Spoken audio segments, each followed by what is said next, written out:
when we're looking at the matchup, how do you compare the tanks? Well, Fraggy looks more scary for starters, doesn't he? You wouldn't want to face that guy in the field. Look at those biceps. Yeah, but Tonic in general, I think, has been fantastic. He's basically got the second best stats in Europe on almost everything for his Winston. You know, his first stats are incredibly important for Winston players. If you dive in and use your cooldowns and you get picked first in the fight, you've got no disengage potential. You can't continue to disrupt their backline or provide shields for your team. It's really important, and it becomes one of the biggest factors in whether or not you're going to win the fight. So him having such low first death percentage is huge for the team. Yes, but on the counterpart, you have Fraggy, and this guy is not known for his Winston, or was for a while, but he has upped his game, specifically on the Winston.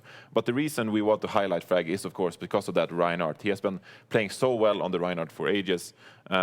And with that, I mean, they can really bring out a new weapon. So when I look at this, I'm seeing if it's Winston versus Winston, we're going to be giving the edge to Tonic. Is that true? Yes. Yeah, but it's going to be really interesting if they bring the Reinhardt Zarya out, because how are they going to adapt to it? I was going to say, do you think we'll see a Rein coming in from Tonic if needed? He used to play, before he ever played a tournament match on tank, apparently he used to scrim Reinhardt a lot, but that was so long ago. But he will not get the advantage or Fraggy, so he could bring it out, but But it's going to not go well. All right, let's get the predictions here, starting with Gillfrost. It's time to pick our winners. Gill, you are at the bottom of the leaderboard. It's time to climb. Who are you going with? Well, you know what? Coming into this one, it definitely is a close matchup, but I think that 1, 2, 3 have been riding off of their easier schedule. I think that while they both have a lot of great tools in their belt, Gigantti is going to be better at using them. They've got a lot more experience. They're going to be coming out on top in this one. Going with the Finns, Gigantti.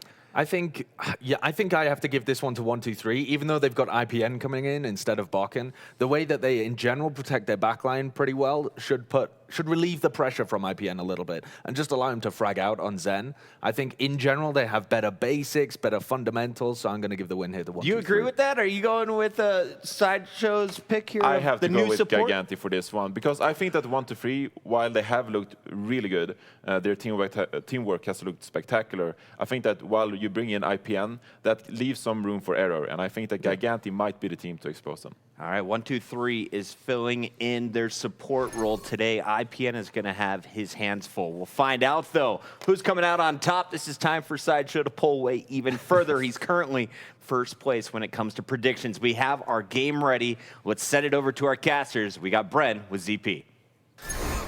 Thank you very much, Puckett. Of course, we are back here casting 1, 2, 3 versus Gigantti, Bren, and this is a case where a lot of people feel like 1, 2, 3 passed their most important test just a week ago. But now the question is, can they keep the momentum rolling forward against a hungry Finnish team in Gigantti? Gigantti are looking strong as well. Here's the thing, you know, 1, 2, 3, definitely probably one of the more favorite teams as they're coming into this event. Misfits, I think nobody can argue, are sort of the #1 seed. But 1, 2, 3 are definitely contending once again, as they did in Contenders Season 0, for that 2nd seed spot and potentially going for that playoffs, for that finals. Gigantti is going to be another test for them, another challenge. They're going to have to overcome it. And Gigantti, they haven't been messing around this tournament. They've been playing super well in almost all their fundamentals. You know, I agree with the analyst desk. I think their fundamentals on 1, 2, 3 are going to be slightly better, the teamwork. But IPN coming in last minute as a bit of a replacement for Bock, who's away in Italy, that could swing things quite heavily, I think, into Gigantti's favor. Anytime you're changing up one player, even though from the outside in it might not seem like the biggest change, it can have a big effect on team chemistry and how teams actually play together. Yeah. You take a look at the North American side, where Rogue definitely looked a little bit worse than normal the week that Wins was gone. And you've just seen this over and over again in Overwatch, where you can never just assume that you'll have a sub in and it will be fine, particularly when you're dealing with supports that really do quite a bit behind the scenes.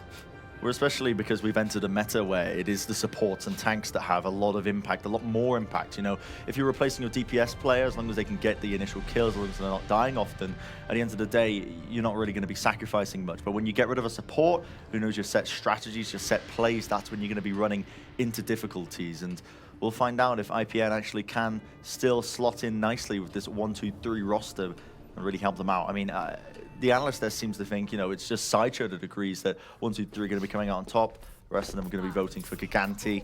ZP, what's your prediction coming into this matchup? Going for this, I feel like from what we've seen so far, 1, 2, 3 does have a slight edge, so I'm more in camp Sideshow. I don't know if that curses Sideshow or helps him out, but I guess we'll see. You should be rooting for Sideshow, right? You guys have at least the UK bond. The UK bond? I don't know if we have to agree with everything that we each other agrees with, you know. I don't think it matters that much, but regardless of that, let's talk about these team compositions. They're running dive on either side, so it's going to be the 2-2-2 dive compositions, but Gigantti have got Linksa on the Genji. Now we see Fraggy. He's just waiting patiently for the right time to strike. Not even going to be using his leap here. And look at that. He just gets a solo kill with the Discord Orb onto Denia. Secret Agent Fraggy. You would think that someone that large as Winston would be that stealthy, but he was indeed, and it puts Gigantti over the top. It's a quick Lucio pickoff and just very easy stuff here for Gigantti. They put themselves at 6-on-4 advantage, and now they can just casually finish this out, which they are currently doing. Yeah, it's going to be a case of just, as you mentioned, cleaning up the remaining players, which they can quite happily do. Haven't actually capped the point just yet. They need to bring down Denia, who's just floating around the map, but he is eventually going to get brought down there. Links with the Swift Strike. Now, ultimate-wise, Shaz has already built up his Transcendence. That is actually massive. The fact that they've already got a defensive support ult on the first team fight was 1-2-3 are lagging behind. It's going to mean essentially massive things here for the side of Gigantti coming into this next engagement. And part of the reason for that is that 1-2-3 did lose Denia early on in the last fight, but IPN taken down immediately. Again. Fraggy, very good engagements here onto the supports, both times here. And even though Gigantti, they have the support ult in reserve, Bren, because of Fraggy's early engage, they don't have to use them. No. They can just hold on to them for days and days and days. And now Big Goose has now had the opportunity to build up his own sound barrier. We see Fraggy almost with the Primal Rage, Linksa almost with the Dragon Blade. Gigantti have got a massive ult advantage here.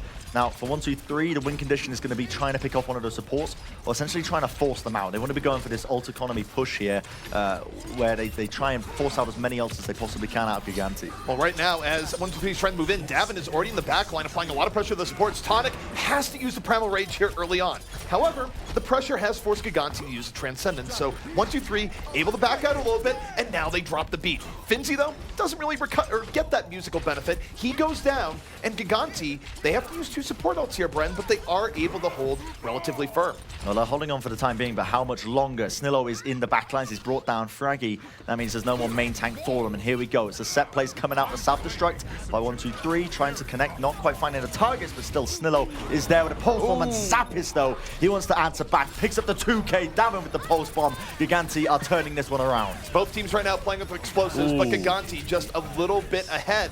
And this is dangerous for 1-2-3. 1-2-3, they use the Transcendence towards the end of the fight, and Bren, that's just not good at all. It's not going to give them what they want here. They could have had a little bit more time to regroup. IPN felt pressured, and now Gigantti might really be able to put them away at this Dragon Blade. Here it comes. Well, here it is. Linksa, he whips out the blade, looking for the opportunities, finds 2 kills off the back of it. Can he get a third? Not quite, but he set his team up. He's put the damage in, and with the overtime burning down, ticking down, only a few players are remaining on the side of 1-2-3, and this initial round will go to Gigantti. I just want to point out as well, in the final moments there, IPN using his Transcendence, you might have heard me, you know, sigh in disgust at the usage of that Transcendence, but I realized, you know, the time was running out. He needed to use that Transcendence as soon as it came off cooldown, because his team, if he died there and then, he was not going to get another opportunity to come into that fight. So as bad as that Transcendence looks by IPN, I don't think it really could have been helped, because he realistically, that was the only opportunity he was going to have to use it, most likely. Well, he also could have disengaged earlier, or at the very least on the Transcendence, gotten out of the fight, because he stayed on the Transcendence on the point there and died before the rest of 1-2-3 had gotten in, and it wasn't quite at the moment where you had to be all in. So IPN still could have saved himself there in multiple different ways, even if it meant the Transcendence at the end just backing off to live. So I still think it was fairly questionable there for IPN. There we have it. We're going to be jumping straight into this one. We see 1-2-3 looking to try and take the high ground here. Fraggy diving in with the rest of his team, putting in so much work. Denia immediately falling down to half HP, will get brought down, but equalized in the end. Snillo will pick up that initial kill onto Fraggy. Still, this fight continues. And the changes we see from the teams here is that both teams are running a 76 now, and 1-2-3, this is working out a little bit better for them. Finzi has been well protected into the back line. Gigantti suffered a few early losses, and now it's up to 1-2-3 to really secure what they have. They throw bodies onto the point right now. Davin tries to get in, and no! Booped and taken down by IPN. So that's going to lead 1-2-3 to securing the control of this point, and Gigantti, they do have to back out a little bit here. That was a really well fought fight there by 1-2-3, and that they managed to pick off Fraggy as he leaped into the fray. you can see the fight still continuing here as they try and even it out. And 1-2-3 are basically just cementing their advantage. Committing the pulse bomb there for the D-Mech onto Zappis is going to buy them a lot of time. And again, they can afford to just throw out the pulse bomb. It builds so quickly, but this aggression that 1-2-3 are showing, they're not messing around. Giganti's shot calling there was very questionable, where they were half in, half out, and 1-2-3. They just took a look at them and says, actually, we're all in. We're going to make the decision for you and get you off of our turf entirely. So Gigantti now finally in a full reset, a little bit off the beaten path, but now you see Davin coming in off the side. A pulse bomb at the ready. He's moving in. Pulse bomb gets laid out, doesn't find the target he's quite looking for, but still, it's going to be the slow siege here by Gigantti as they look to try and take the high ground position. Now Fraggy moves into the back lines, searching for the opportunity, will force out IPN's Transcendence. Not a bad trade for Fraggy, has that Primal Rage, so he is safe from getting pooped off. In fact, he's gone for the old wrap around the 2017. He's moved into the back lines with the Primal Rage, and now the Sound Barrier ZP are starting to get forced. 1-2-3, they use a sound barrier and move right in, and it's very successful. Not only do they blow up Chaz, but Finzi is the cleanup with Attack Visor. The one thing I think is worth noting here, though, is that 1-2-3 did invest a lot of ult power towards the end of that fight, so that's not the worst for Gigantti as they roll up now 76% to 0. This will be their best chance to flip things over and get this match rolling back in their favor. Especially with these two ults that they've got, Lynx are holding onto the Tactical Visor. Davin, a lot of weight on this guy's shoulders because he needs to be finding an opening pick. He almost brings down Snillo very close to it, but now has the pulse bomb ready and waiting, but he's just trying to bait out this engagement. Recall. Self-destruct is sent out as well into the backlines by Gigantti. They don't actually find any kills off the back of it, ZP. And here's the tough thing for Gigantti. Davin wasn't able to get to the back line. He was checked by the other Tracer, had to use his rewind, couldn't move in. Now Gigantti, they use Attack Visor in a panic. They only get one. 1-2-3 is holding very strong right now in Gigantti. Falling, but they do flip the point in all the chaos. The problem is here, Bren, is that they've lost so many people that how can they possibly expect to hold this right now? Yeah, too little, too late, realistically there. I mean, they realized they could, finish up the point, let Gigantti flip it over. And with the overtime ticking down, IPN is just going to be with the rest of his team transcendencing. This will be a round on the board here for 1-2-3. Next round here will take map number 1 in this series. And a long line between these two teams. A lot to prove for both of them as well. No doubt about it, where Gigantti, of course, they don't want to lose this and be under pressure for the rest of Contender Season 1. Meanwhile, 1-2-3, if they're able to take this matchup here versus Gigantti, they will almost assuredly bring themselves to the playoffs. They would have to basically tank the rest of the way to not make it at that point. So there are some implications at stake here. Now, though, we do have some change-ups here as we move into the village. No longer is 1-2-3 running the 76. Instead, Finzi has moved to Zarya. Gigantti's team composition here is very high health pools, and they're not actually running an Ana in conjunction with it. You normally see Anas with Reinhardt simply because it's very difficult to give a Reinhardt the heals he requires with just a Zenyatta and a Lucio. So I'm curious now if Gigantti's team composition will work out in their favor, but you can see the teams start clashing head on. They got the Zarya bubbles to mitigate a lot of the damage, but Tonic is brought down to minuscule amount of HP, and he's brought down in the backlines by Davin. Tonic very good at shaking pressure, just not quite as good this time as Gigantti. Using the Reinhardt shield to their advantage, just letting Fraggy be the vanguard as they outpoke 1-2-3 on all levels. 1-2-3, what they were looking for there, Bren, was to dive into the back, get an early kill, and flank the Reinhardt on both sides, but simply didn't happen. Gigantti just too strong in the poke game here early on. Yeah, really utilizing the Rein shield to just mitigate as much damage, as well as Zappis as well. That was clever usage of bubbles at the right time there to try and build them up to high energy and secure that team fight. However, Finzi is the one currently with the ult advantage when it comes to Graviton Surge, if we were to compare the two, but it's very close between them, and 1-2-3 now have to try and find an initiation into the back, but Davin just answers back with the kill onto IPN. And that is soul-crushing for 1-2-3. When you lose your support that early, it's very difficult to make anything from the fight. And in fact, what we see here is Gigantti, they take the advantage. Fraggy, he has no back button. He's going to dive in with the rest of his team. And 1-2-3 forcibly put back into the spawn room here. But I do think next fight here, Bren, Gravitons will be in play. They will be indeed. Both teams are very close to their own Graviton Surge, and they also have something to combo with the Pulse Bombs themselves. We'll see if they look to try and utilize it. And Tonic will lead in the initiative by playing the point, try and force a few of them back, but Happy Cool gets brought down by Linkser.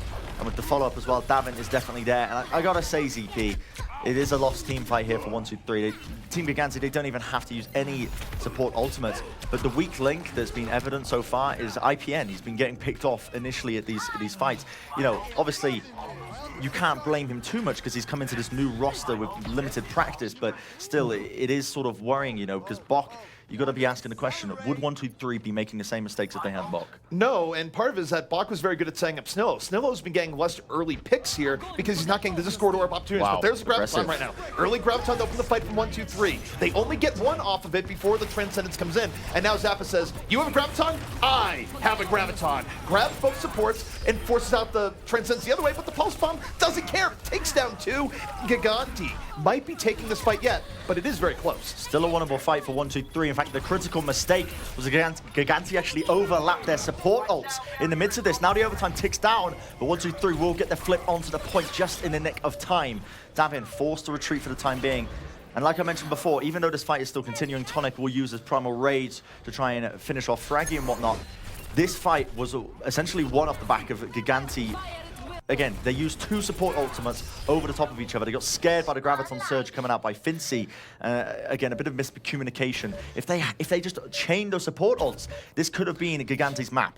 It very well could have been, but it still might be. Gigantti is still working with the big advantage here. 1-2-3, they're under the pressure to not lose a single team fight from here on out. Half-Cool pulls out the blade, runs into the indoor area, and finds Shaz. Nothing too flashy there, but it is effective. 1-2-3 uses the Dragon Blade for a team fight win, and they get to save the barrier for the next fight. This is really important for ult economy, where they don't have much of a buffer here. Here's the thing as well, yeah. I mean, Gigantti, their win condition for the next fight is going to be to force out that sound barrier from Denny either too early, try and force it out in unfavorable positions, or just kill him early on. So that's really what you got to be looking out for right now. Denny to stay alive and get off a decent sound barrier.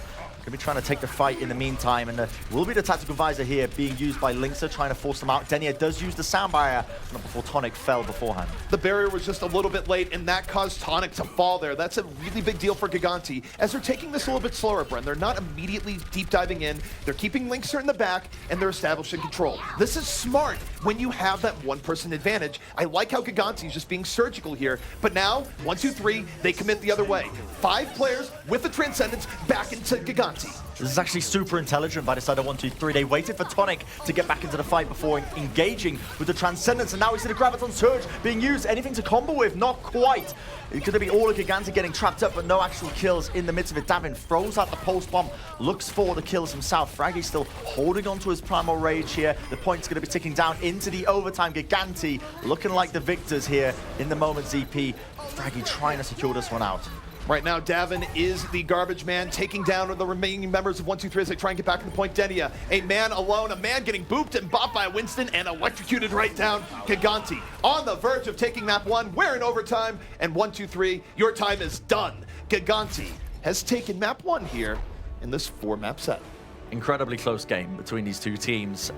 Really, I think it's going to be, that's the story we're going to be seeing throughout the rest of these maps in this series. It's going to be incredibly close between these two teams. They're very heavily matched, I should say.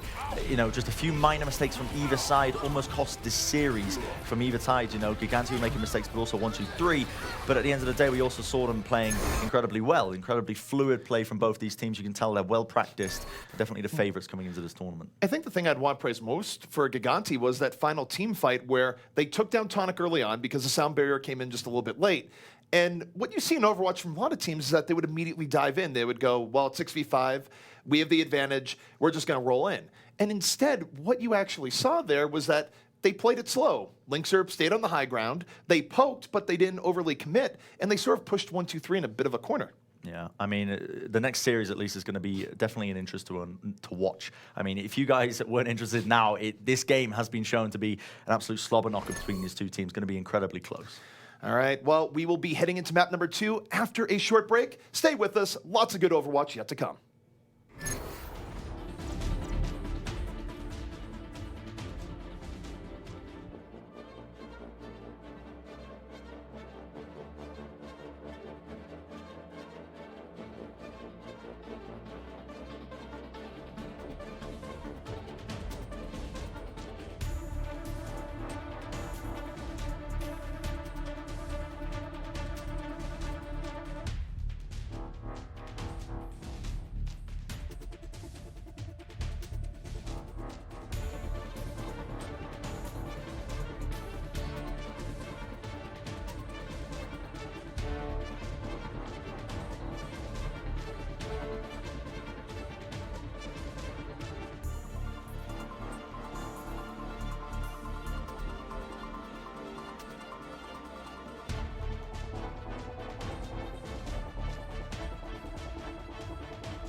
Welcome back to Overwatch Contenders Season 1 EU. I'm ZP, rejoined here by Bren once more.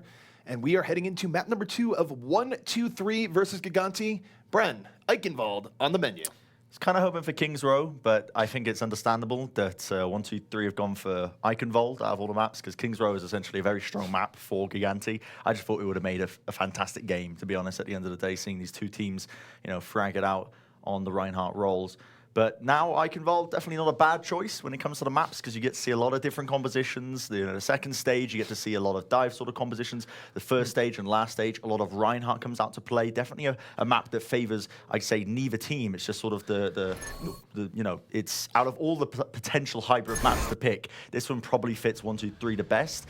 But it's still, it's definitely not a bad map for Gigantti by any means. Well, part of the method of the madness for 1-2-3 to bring this to Eichenwald is that we did see that they had a very good understanding of engagements and disengagements just a week ago, where Tonic was a master of playing United like a fiddle, where he would leap in, force out transcendences, and still get out with his life. Now, it will be a little bit more difficult here, though, because they're working around the substitute support, where, what have we seen here so far? Tonic has died in a few situations that he might not have died in previously. And also, Snillo has been having some trouble getting targets down, because if you look back at 1-2-3, Snillo and Bach work together really well between marking people and keeping Snillo alive. And Snillo's actually had a much rougher time here so far than I think we've seen all season long. Yeah, absolutely. I mean, he's been forced into this tracer position, and he has taken to it extremely well. Before he was their standout sort of Soldier 76 players, but 1, 2, 3 definitely shown us that they are a capable team in this tournament. Definitely one of the contenders for the top spots coming into the playoffs at least. But as the countdown begins, we can talk about the team compositions. Gigantti are on the defense, and as I mentioned, they're going to be running that traditional sort of, traditional tank composition. The Reinhardt, they've got Zappis on the Zarya, but still, again, they've got Shaz on the Zenyatta as opposed to running an Ana for the superior heals. 1, 2, 3, meanwhile, are going to be going with the triple DPS. 1, 2, 3, nothing too fancy here. Going very standard, although with Finzi as a 76 in the back, it's not quite as aggressive as if you were running, say, a Tracer Genji setup. Instead, this gives them the ability to position and poke a little bit more, and also set up Snillo for good pickoff. So 1, 2, 3, they're taking it slow, but Bren, they are poised to move in here at any moment. They're just poking and prodding, aren't they? Looking for the right opportunity. Now, Tonic will now initiate in. They decided that Fraggy is actually the target they want to go on to here. Brought him down to half HP, but all that's meant is that Davin has an open arraign in the back lines, and he's already taken down IPN. And with that one kill on the Zenyatta player, means that the follow-up kills can just flow in for them. 1, 2, 3, they're going to be forced to reset here. Gigantti with a successful defense.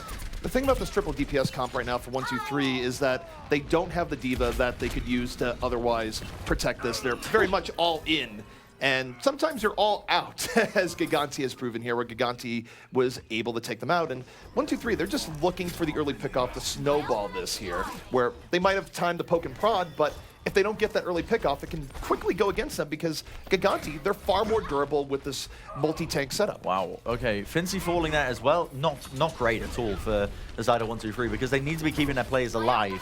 But what they're doing is they're playing, the patient, the waiting game, waiting for a target to go on. They're going to wait for IPN's calls of the Discord orbs and just jump on that one target when they feel like the time is right. But all they're doing when they're losing players like this is building up more and more ult economy for Gigantti for the follow-up fight. Look, Zappis already has the Graviton Surge, and they've got a pulse bomb to boot. This is where 1, 2, 3 can be walking into a trap, and they don't realize that it's on the way. Snillo is moving around to the side, looking for a support pick off, but there's the Graviton. Snillo isn't even in the fight. Graviton is in, but the follow-through not immediately there. 1, 2, 3 with the sound barrier is fighting this one back. There's a fantastic sound barrier by Big Goose, but will it be enough to bring this one out, I should say? Or Denier sound barrier, I should say. Now we see Lynx are using the tactical visor to try and clean this one up. Happy Cool will be brought down. He does find a kill onto Finzi as well, but now there's time to re-engage. The tactical visor is done. Denier brings down Zappis. Only a single player left on the point here. Lynxer is just running away with the rest of his life, trying to basically survive. Now Gigantti looking to re-engage. Fraggy with the Earth Shatter brings down Tonic, but I believe that is the only player they do manage to bring down. Gigantti right now desperately trying to fight this back, and they might be doing it. The Transcendence is out. That's going to ruin Happy Cool's day. Can't go in with the Blade, but now another Transcendence is out here from 1, 2, 3. All teams all in right now onto this point. Ultimate's being used. Anything that you have is on deck, but Linkser might be bringing this one back. Finzi, countered by the Diva. Nowhere to run, nowhere to hide, falls off to his death. This is actually mental how Gigantti have managed to defend this one out.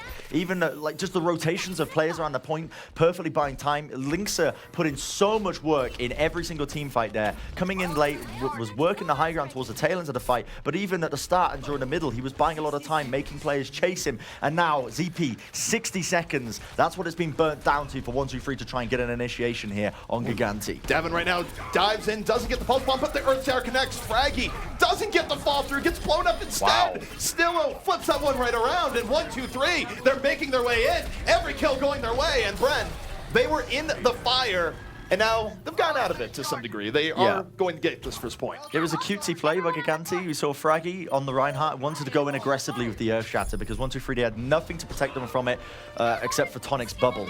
Unfortunately, didn't connect the targets they needed. In fact, it was Snillo. It was the one-man show from him with the pulse bomb, putting in the work necessary to succeed. But now, answering back, they're going to be trading 1-for-1 again. Snillo does bring down Shaz on the back lines, but not before Tonic ended up falling a little bit too aggressively there.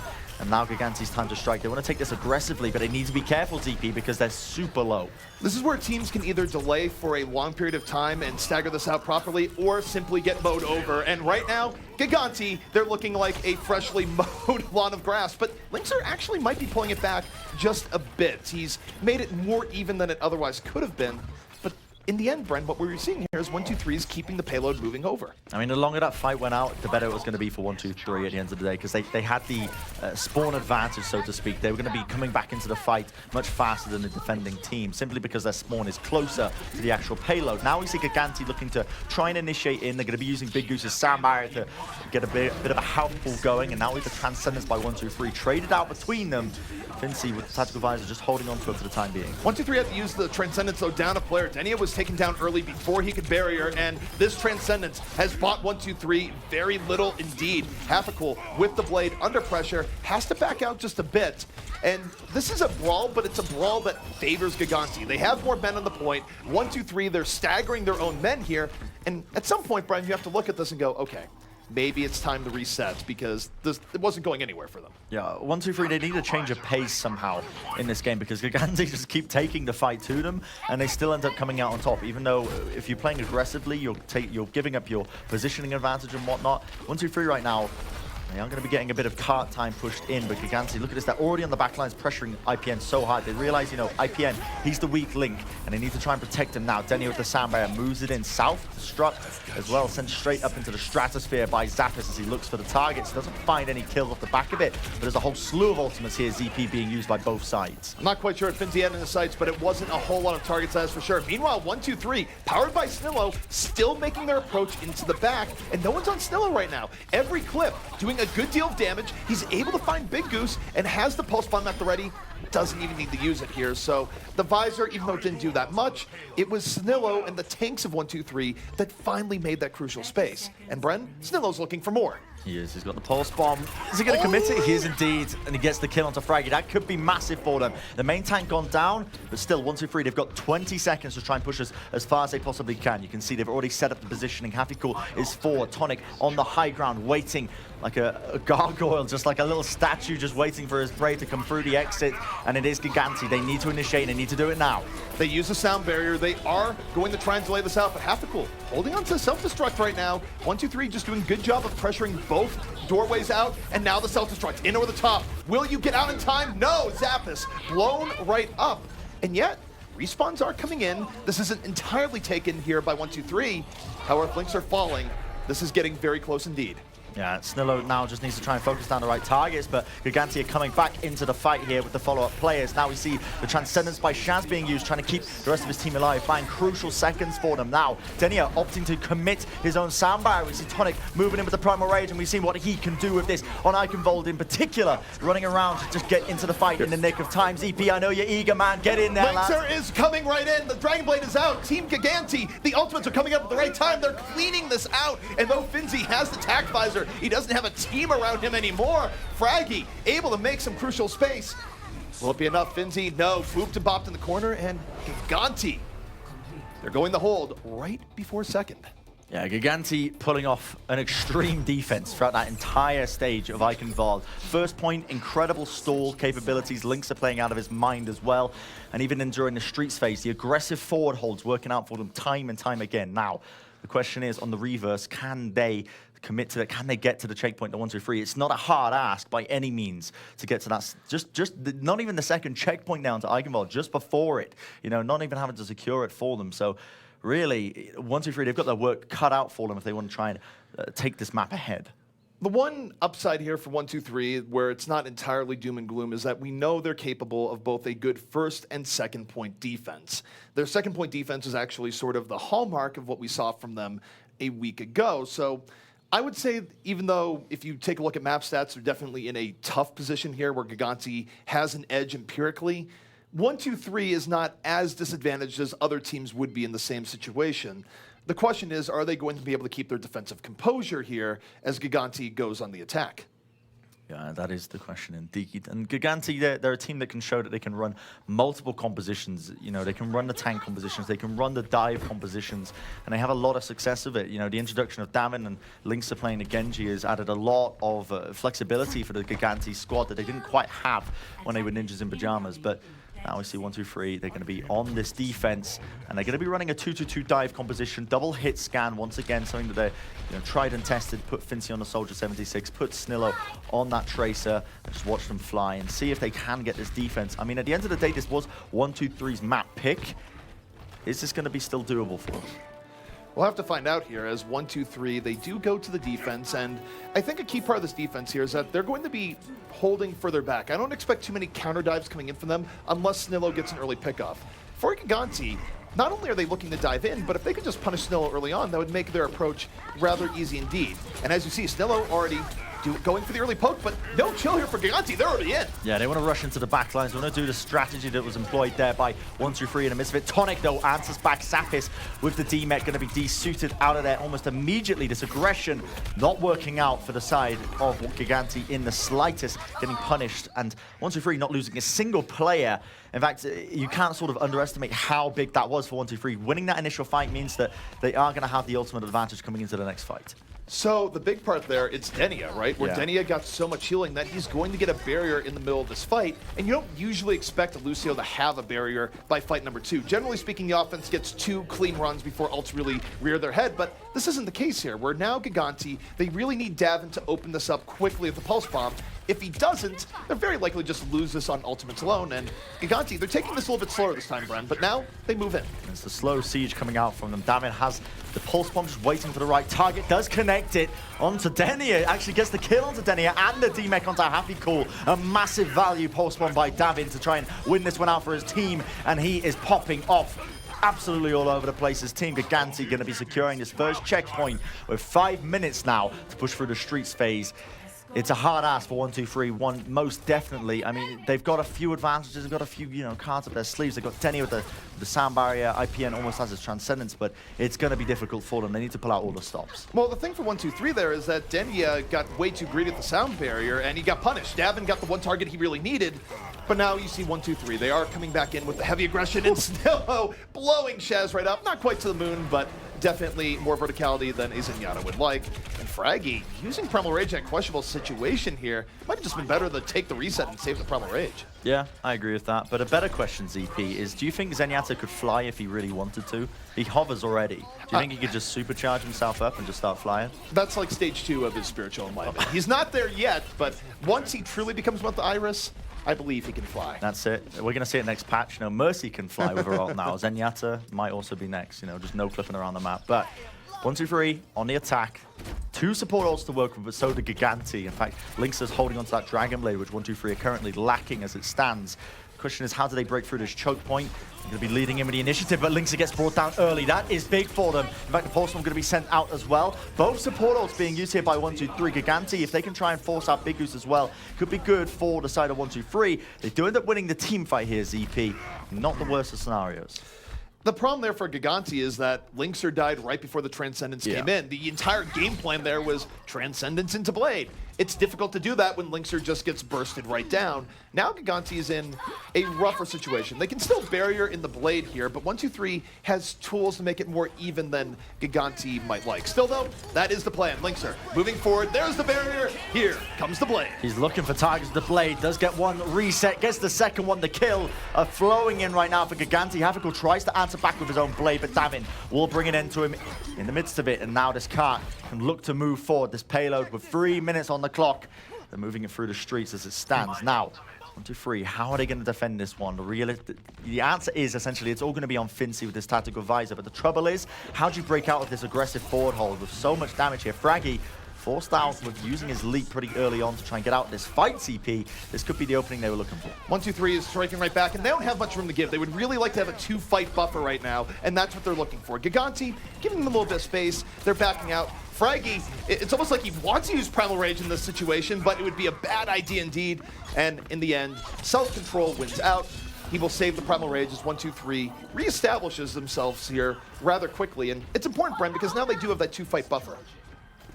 This is going to be incredibly important for 1-2-3 now, because we're at the 2-minute mark, and this is entirely doable for either team to really push this into the final checkpoint and secure this map. It's winnable on either side. It's all going to be about this ult economy. Fraggy, if he gets value out of his Primal Rage, this could be big for them, but the fight already kicking off CP. Primal Rage now going to be used by Tonic. That's a big win condition for Gigantti. They got Snillo down early on. They punished his early aggression, and now they don't have to worry about Snillo. They have the 6-on-5, and they're taking this fight indoors where it's working out for them. Now Davin. Pulse bomb at the ready. A Winston in his sights. It doesn't even need to as the boom comes from above. Zappos with the self-destruct.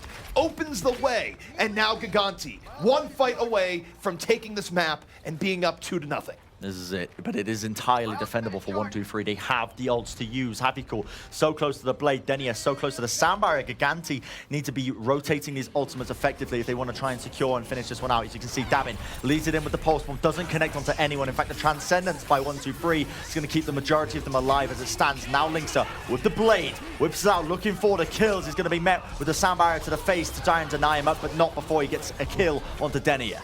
Dragonblade versus Dragonblade onto the fight, but 1-2-3 just a little bit ahead here early on. But now Gigantti, they double down. The barrier is in. Blood is in the water. They smell victory at hand. Will they be able to do it? Snillo, one of the last few alive here with Tonic. Tonic is down. Respawns are coming in, but Gigantti still holding on to a big advantage here on the point. Snillo. It's 1-2-3 just trying desperately to pull this back, but I'm not sure it's going to happen. It's Gigantti. They're choking them out. Carts moving in. Nobody to stop it will mean the map is going to be going to Gigantti. And a reminder, that was 1-2-3's map pick. 1-2-3's map pick, and ends up losing it in such a convincing fashion. Gigantti almost full holding them there in the streets phase. And towards the tail end, you know, it was definitely doable for 1-2-3, but it just didn't have the sustain. Running that triple DPS, that's the danger. You don't have the high HP targets to stall it out like Gigantti do with the D.Va, with the Winston. And really, it does come down to the margins there, where you think about how that fight started.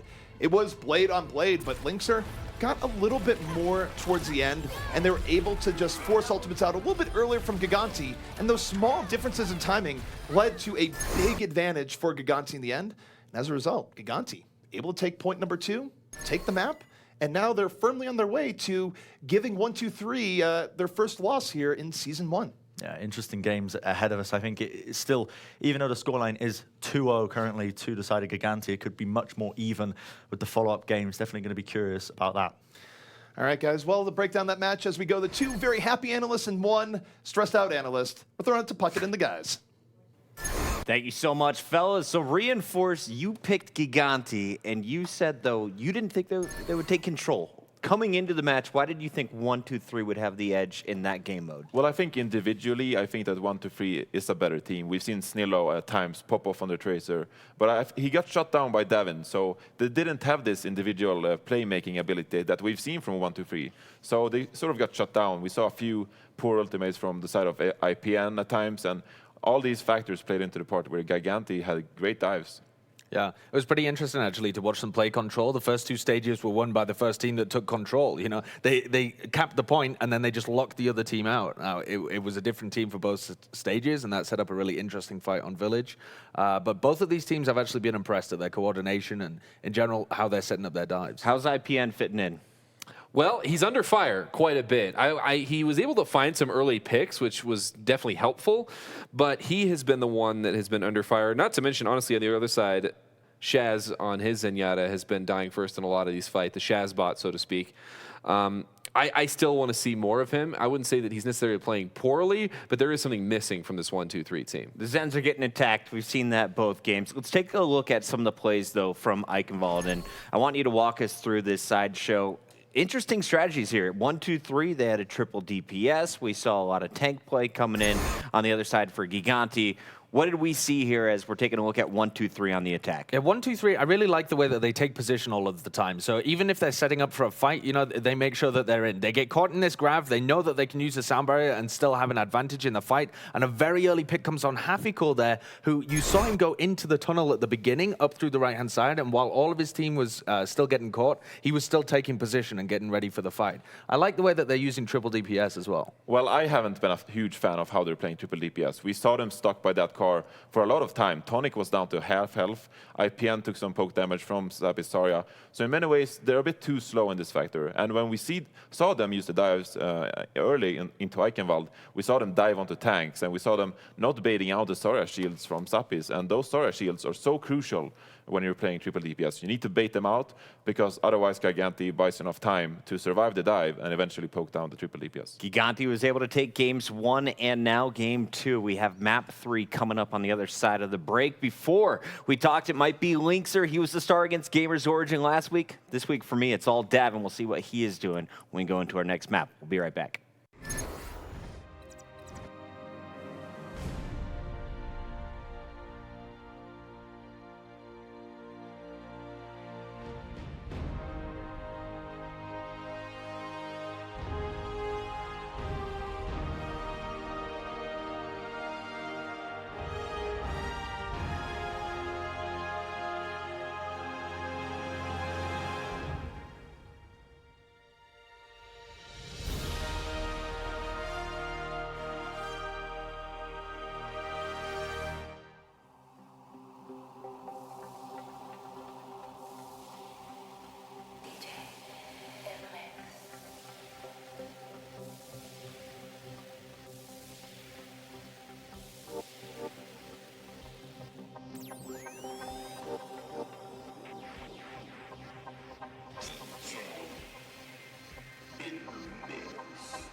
Welcome back. It's Friday. We're already bringing you Overwatch Contenders. It's Season 1. We're in Week 4, and today it's all about Europe. We're currently watching two teams at the top of the leaderboard. 1-2-3, who has not lost a match yet, is now just one game away from doing so. It's their first time playing without Bakken, IPN filling in. But overall, we were talking about it. It's not really the support that is a problem for 1-2-3. It's the DPS on the other side of things. Let's talk about Davin and what he's been able to do so far, Gillfrost. Well, coming into this one, we fully expected Snillo to get the better of the Tracer versus Tracer battle, but right now, Davin definitely getting enabled, and well, he's executing very well as we're seeing a lot of good plays. He's getting a lot of early picks, and I think that that is really helping Team Gigantti in these fights. Part of the thing as well is that he's just man-marking Snillo and shutting him down in a lot of these fights. And you can see in some of these towards the tail end, he turns his attention towards Snillo and stops him having an impact. And if both of them are just kind of pairing off against each other, I think that helps Gigantti a lot more. Well, we've seen Gigantti play a much more aggressive approach, I'd like to say. We've seen Fraggy dive into the back line several times, often punishing IPN. We've seen them try to bait out the support role. So in that way, Davin on this team, he gets so much room to work with, and we see him get those pulse bumps over and over again. All right, so Davin is getting his job done. Links are still a problem as well. I do want to give a shout out, though. Shaz, every single time you look at that Tracer on the other side, Snillo, he's probably got a purple thing above his head. Makes the job a lot easier. It's time for map number 3. We're going into Assault. ZP Bren, are we going to Hanamura? Or are we seeing Volskaya? Well, the answer to that is absolutely scenic Hanamura. The cherry blossoms are in bloom, Bren. And for 1-2-3, they should hope to be blooming as well, because should they lose here in Hanamura, they will be getting their first loss here in Contender Season 1. They will indeed, and that will be that for them. I mean, this is the question. Can they pull it back here? Can 1-2-3 really turn this one around off the back of their win streak that they're currently gliding on quite nicely? I mean, we keep pointing out IPN as the real weak link. Maybe that's unfair. Maybe we shouldn't be putting too much pressure on the guy because he hasn't been playing too badly. It's just that Gigantti are a phenomenal team, been playing very well. But again, the question's raised. You know, I think we both agree. You know, what if Bok was playing for them? Would we be seeing a different turn of events? We likely would, and that's not even a knock on IPN per se as a player. It's just when you get used to playing around a player in your team, it takes some time to develop team synergy. There's only so much you could expect when you sub someone in, and there have been definitely flaws in 1-2-3 compared to previous weeks where we can tell that the synergy there is definitely a little bit lacking, but obviously it would be. I mean, he's subbing in. That's just how it works. Well, we're going to be moving into Hanamura for this one. Again, it is 1-2-3's map pick, so we'll see what they can do on it. Let's see if they can really turn this one around. Remember, they need to be winning this next map. That is the game plan here for them, obviously, for both of these teams, but much more important here for 1-2-3 to be taking this one here if they want to be really securing their playoff spot coming into the follow-up matches. Now, let's talk about compositions. They just popped up onto our screen. So 1-2-3 going to be sticking with a 2-2-2 dive composition. Double hit scan once again. Snillo on the Tracer, Fincy on the Soldier 76, where Gigantti going to be running Linksa on the Genji. What's your thought process on this one then, ZP, with this mix-up of DPS? I mean, it's pretty standard stuff across the board, but is there a particular reason they might be using the Genji on the defense? Well, it's a pretty standard dive defense, but also Gigantti, when they need big plays, they look to Linkser with the Blade. And it's more of a gamble than if you were to put him on a 76, but if Linkser is able to build up that early Dragon Blade, then you can use it to take a team fight a little bit after and really snowball on the defense. So it can be a little bit risky, but it gives Gigantti the ability to be a little bit more aggressive and definitely gives them more power when ultimates come into play. We're going to see them trying to initiate in. 1-2-3 going to be trying to take the room area here, trying to get a kill as well there as Fraggy leaped in. I know as Hafiko tried to get the boop onto him to try and get him locked inside, but now they have secured the top flank, the top right area. See them try and rotate around and look for the entry picks. 1-2-3 right now, very healthy, able to get to this high ground, and now they're playing a little bit slowly. They know that they got through the entry without losing anyone. Now they want to make sure their engage is as clean as possible as they look in, and now Tonic, he's going to leap in, Fraggy's out of the fight, and that will be the signal to go for 1-2-3. Well, there you have it, the entry frag is there for them. Zappis with the D-Mech as well, means there's eventually an inevitability that they are going to be taking this first checkpoint, this first capture point. Linksa tries to answer it back, does bring down IPN. They are going to be certainly trying to do it as Davin just walks onto the point. We've also got, you see Big Goose with the Orb of Harmony on him, just rotating around, but Snillo is there with the kills, putting in the damage. When Big Goose getting forced down, it is just eventual time being brought for the side of Gigantti. Now, 1-2-3. Question is how fast and how hard can they really take this now into the second point of Hanamura? Well, we were talking about the Genji pick early on, and the unfortunate part for Gigantti is that they did lose that first fight rather heavily, but if they had won it, they would have the blade up now, which they do. The upside is as you go to point B, Linkser now can use this to really ruin 1-2-3's day, where they're not going to have a Transcendence to really full counter it, and all Linkser's going to have to do is wait for this entry sound barrier to fade, and then it will be his time to shine. There we have it. That's the go plan. That's the game plan, I guess, for 1-2-3 here.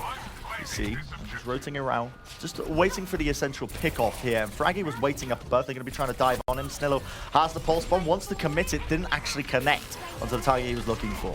No, and you're seeing good patience here on both sides, but now Gigantti, they're going to invest in Transcendence here early on, but Linkser fell. He wasn't able to take advantage of it, and 1-2-3, they get the early pickoff, and yet Finzi getting booped and bopped around, and Winston is in hot pursuit. But while that's going on, the Winston isn't back in the point, and 1-2-3, they're getting some momentum.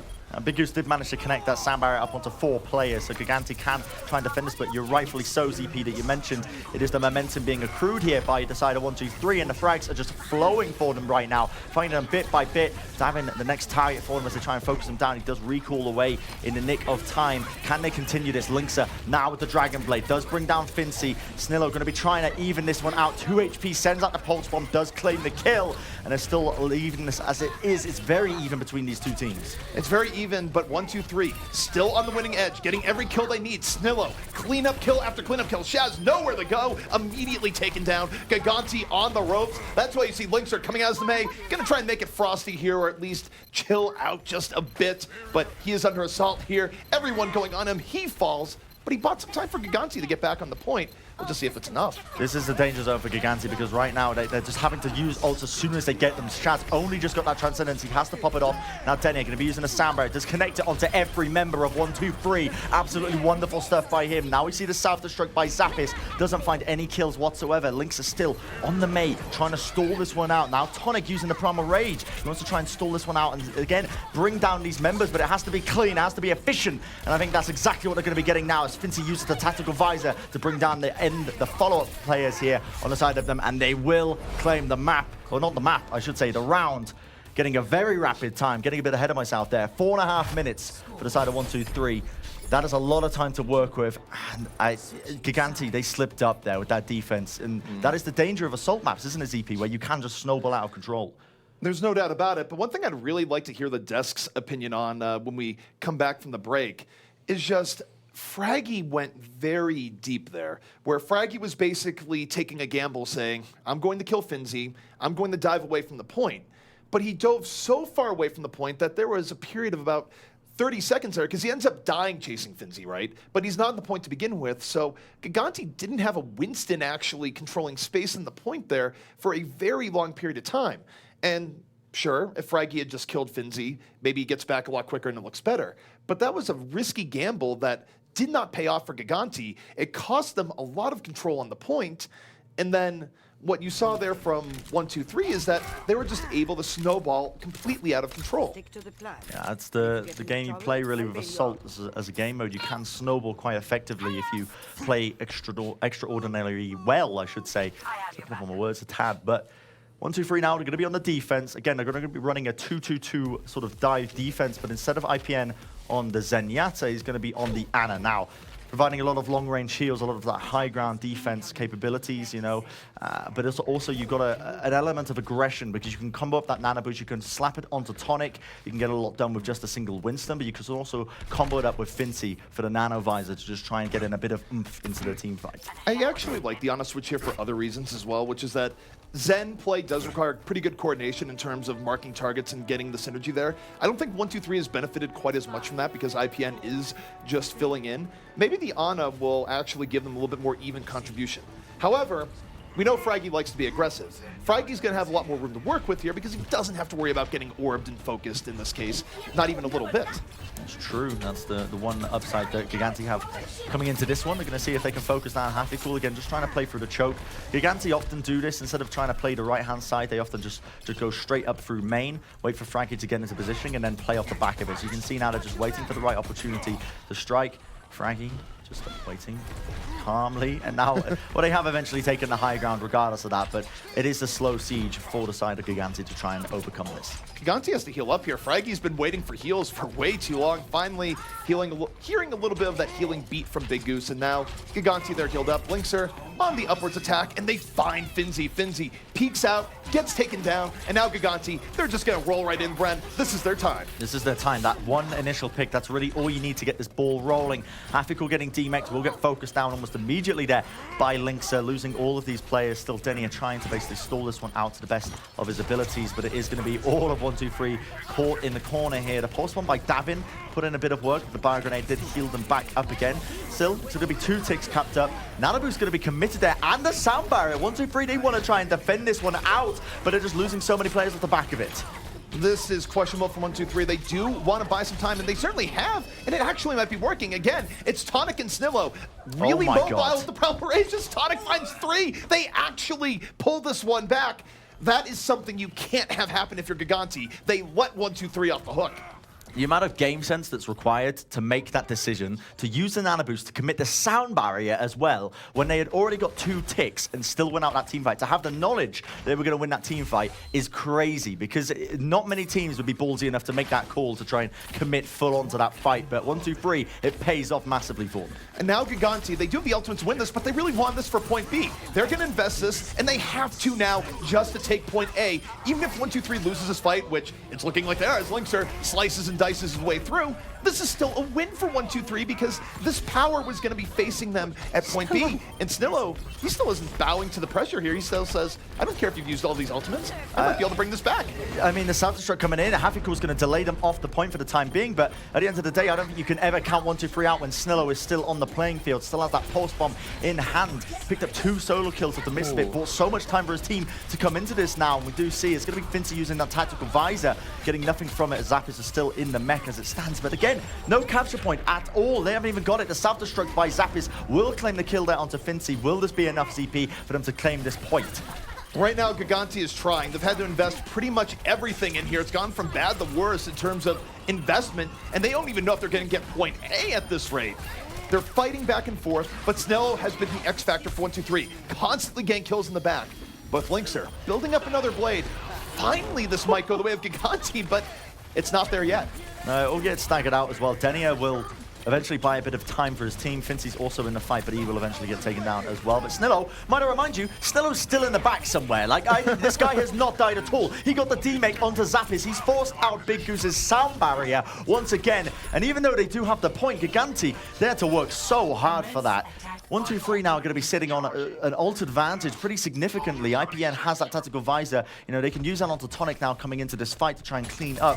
Gigantti, they've got a bit of a hill to climb. They have a bit of a hill to climb, and they don't have the tools that they really wanted to go in the second here. 1-2-3 just drain them heavily. They get to really pick off on the IPN, but the people aren't in position to immediately take advantage of it. Davin gets the pulse bomb, but the rest of Gigantti still a bit far out as he gets whacked by Snillo right into the face. That will certainly end this here for Gigantti. That's the definition of outplayed right there, losing the 1v1 to Snillo in style. And will be, as you mentioned, the follow-up there. 1-2-3 can safely just play aggressively, pick off these follow-up, these remaining players.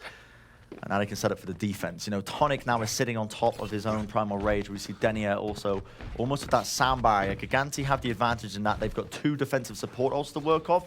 But the question is they need to get a clean team fight off the back of it, whereas 1-2-3 have a lot of offensive capabilities with the Nano Boost and this double hit scan. And don't forget, 1-2-3, they're playing with the house money right now. They're guaranteed a better time than Gigantti to begin with, but they just want to take this for the win. Gigantti going for the high ground, but heavily contested here by 1-2-3. 1-2-3 not giving up as easily as some teams do. Fraggy leaps to the back, still getting healed, but he's got the Primal Rage soon if he wants to stay alive. Yeah, Havoc getting D-Mech is actually very imperative to this push by Gigantti, because that means no more defense matrix for this fight. Self-destruct gets sent in onto the back lines. Tonic will end up falling again. Now we're going to see the ults being used. Shaz with the Transcendence trying to keep his team alive. Denia focused down, not even a single chance for him. Pulse bomb by Davin will get 8 up in the midst of this fight, but still it continues as Gigantti push forward with the sound barrier. The barrier hitting all 6 players. Everyone's still alive here for Gigantti. This is where you get to the chokeout phase in the Assault map, where 1-2-3 is looking for a miracle. But Bren, the man of miracles so far has been Snillo. So long as Snillo is up and alive and is about to get a pulse bomb, there's a chance. He gets Linkser. Now the bomb is up. Snillo, show me more. He gets Shaz. He's still doing it right now. Snillo's still a threat. He might bring this back for 1-2-3 yet.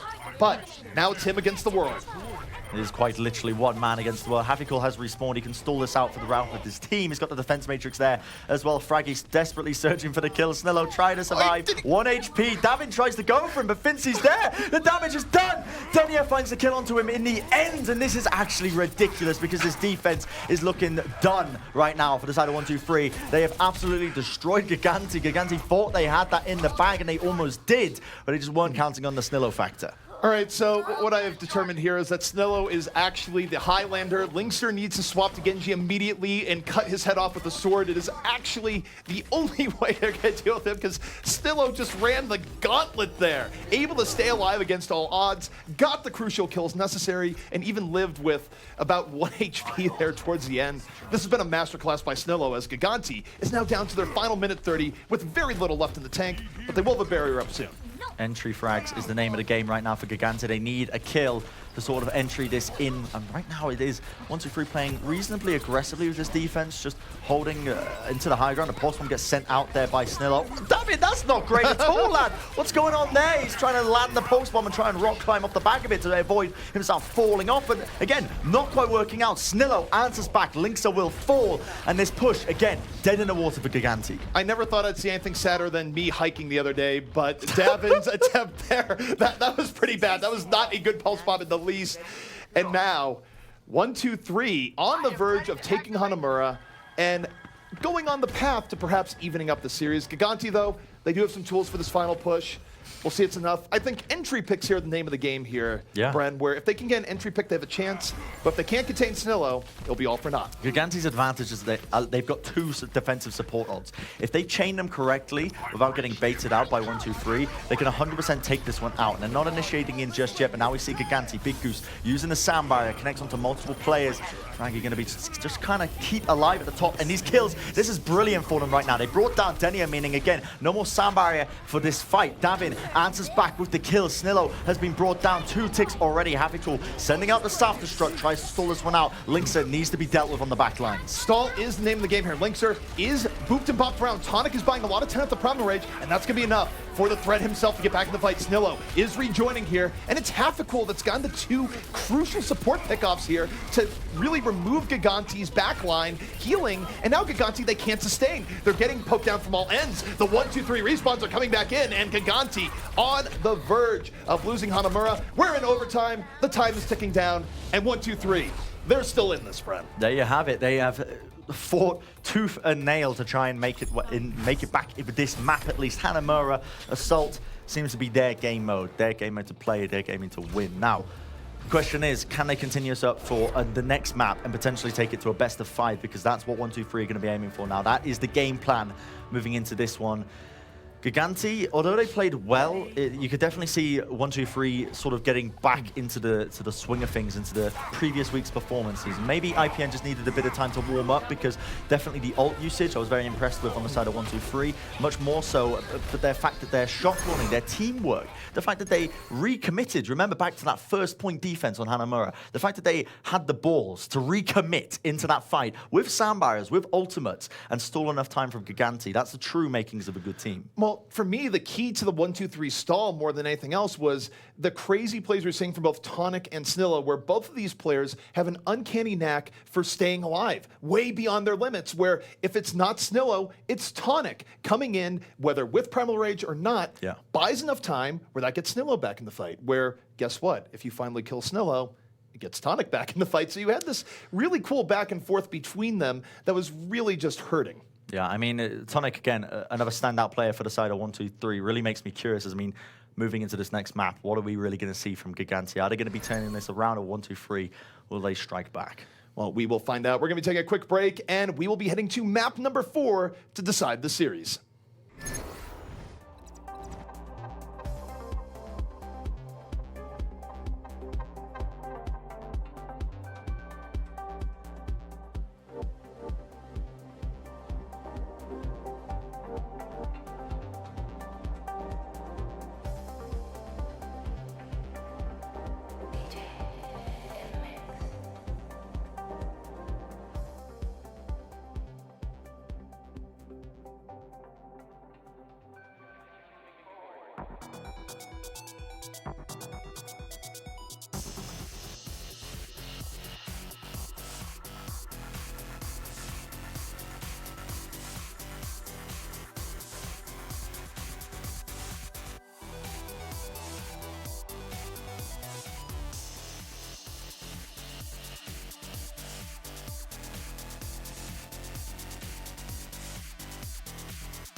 Welcome back to Overwatch Contenders Season 1 EU. I'm ZP, joined here by Bren once more. And Bren, we're heading to Dorado for 1-2-3 versus Gigantti, and we know a little bit about something about being Cowboys. Oh, we do indeed. I hope they don't play the picture again, I swear. My goodness. I mean, they coerced me into that dress. Swear to God. No, it was all my decision. But Dorado is the map. Dorado is an interesting one. Dorado is, I mean, again, this was Gigantti's map pick. It's something that they believe that they're strong on, but it's also a map that I'd say that 1-2-3 are definitely more than capable of taking them to. So this is why it's going to be interesting, because these maps, even though the scoreline suggests that Gigantti are ahead, it has been a very close series between these two teams, all throughout both maps. Control, we went to 99% on both sides for the final round, Even Eichenwald was taken all the way to the lengths almost, even though it only went to the streets phase, we did see it go back and forth between the two teams. And now we're heading into Dorado, a map that you can snowball off quite effectively, but a lot of teams, they do fail to sort of slam it into the home goal, I guess, towards the end of the point. They do, and Dorado is very interesting because you can have good defenses in Courtyard, though usually teams rarely get through. You see a lot of variations in team composition switch-ups into Streets phase, which demands more verticality. And the final point is very defensively favored, so even if a team is able to fly through first and second, you'll oftentimes see a team really regroup on third. Now, back to the idea of why Gigantti would pick Dorado. Part of it is that Gigantti, they're very versatile in what they like swapping up to. Linkser in particular, where we've seen him go, of course, from 76 to Doomfist to Genji, depending on the situation. So I think Gigantti, they're very comfortable with the swap-ups that you tend to see here on Dorado, and even though this is how they're opening their defense here in a relatively standard 2-2-2 setup, they very well could swap up as you head into second. Yeah, that's the potential. When you're running a flexible sort of roster that you can run multiple heroes, multiple compositions, It can always work out in your favor. But now we'll see as the countdown begins, compositions-wise, it's going to be triple DPS once again is the name of the game for 1-2-3 here. Gigantti going to be sticking with a 2-2-2 dive, but Big Goose, instead of the Lucio, he's going to be running the Ana for that added heals. It looks like Gigantti, they want to be choosing a composition that can really stand and fight. They're not really going to be looking to counter-engage quickly, and speaking of standing and fighting, they get IPN early on. Fraggy again, a sneaky dive, takes down the 1-2-3 support, but even while that's going on, Tonic is still able to make room. He actually just pushes Gigantti back with force of will there, and that early pickoff probably won't matter too much. Well, you don't need the Lucio to peel for your team if you've just got overwhelming heals. You know, they had the biotic field on the ground. Look at that healing. And when it's stacked up with the bio grenade as well, it's crazy amount of healing for an entire area, which is why they're not running the Lucio for this section. But now, 1-2-3, pushing it forward, links it again, answers back, but Shaz will fall. It's going to be that 1-for-1 trade. Happy Cool going absolutely crazy into the back lines. Will eventually get brought down here by Davin, but not before claiming 2 kills for his team. These are very good trade-outs right now for 1-2-3, where the respawns are coming in, and that going down for Snillo, that's actually going to be a bit of a problem. Gigantti will get some degree of breathing room here, but they don't have much more here, where if they lose another fight, they will be losing first. Tonic back into it, and Tonic back out of it, immediately taken down. He was hoping to get his Primal Rage up there. He was so close. Doesn't get it, and now 1-2-3 is going to have to win this down players, but they're certainly poking Gigantti down. Now, Havigal tries to answer back. He is still holding onto that blade. In fact, Finn sees it in the back lines as well.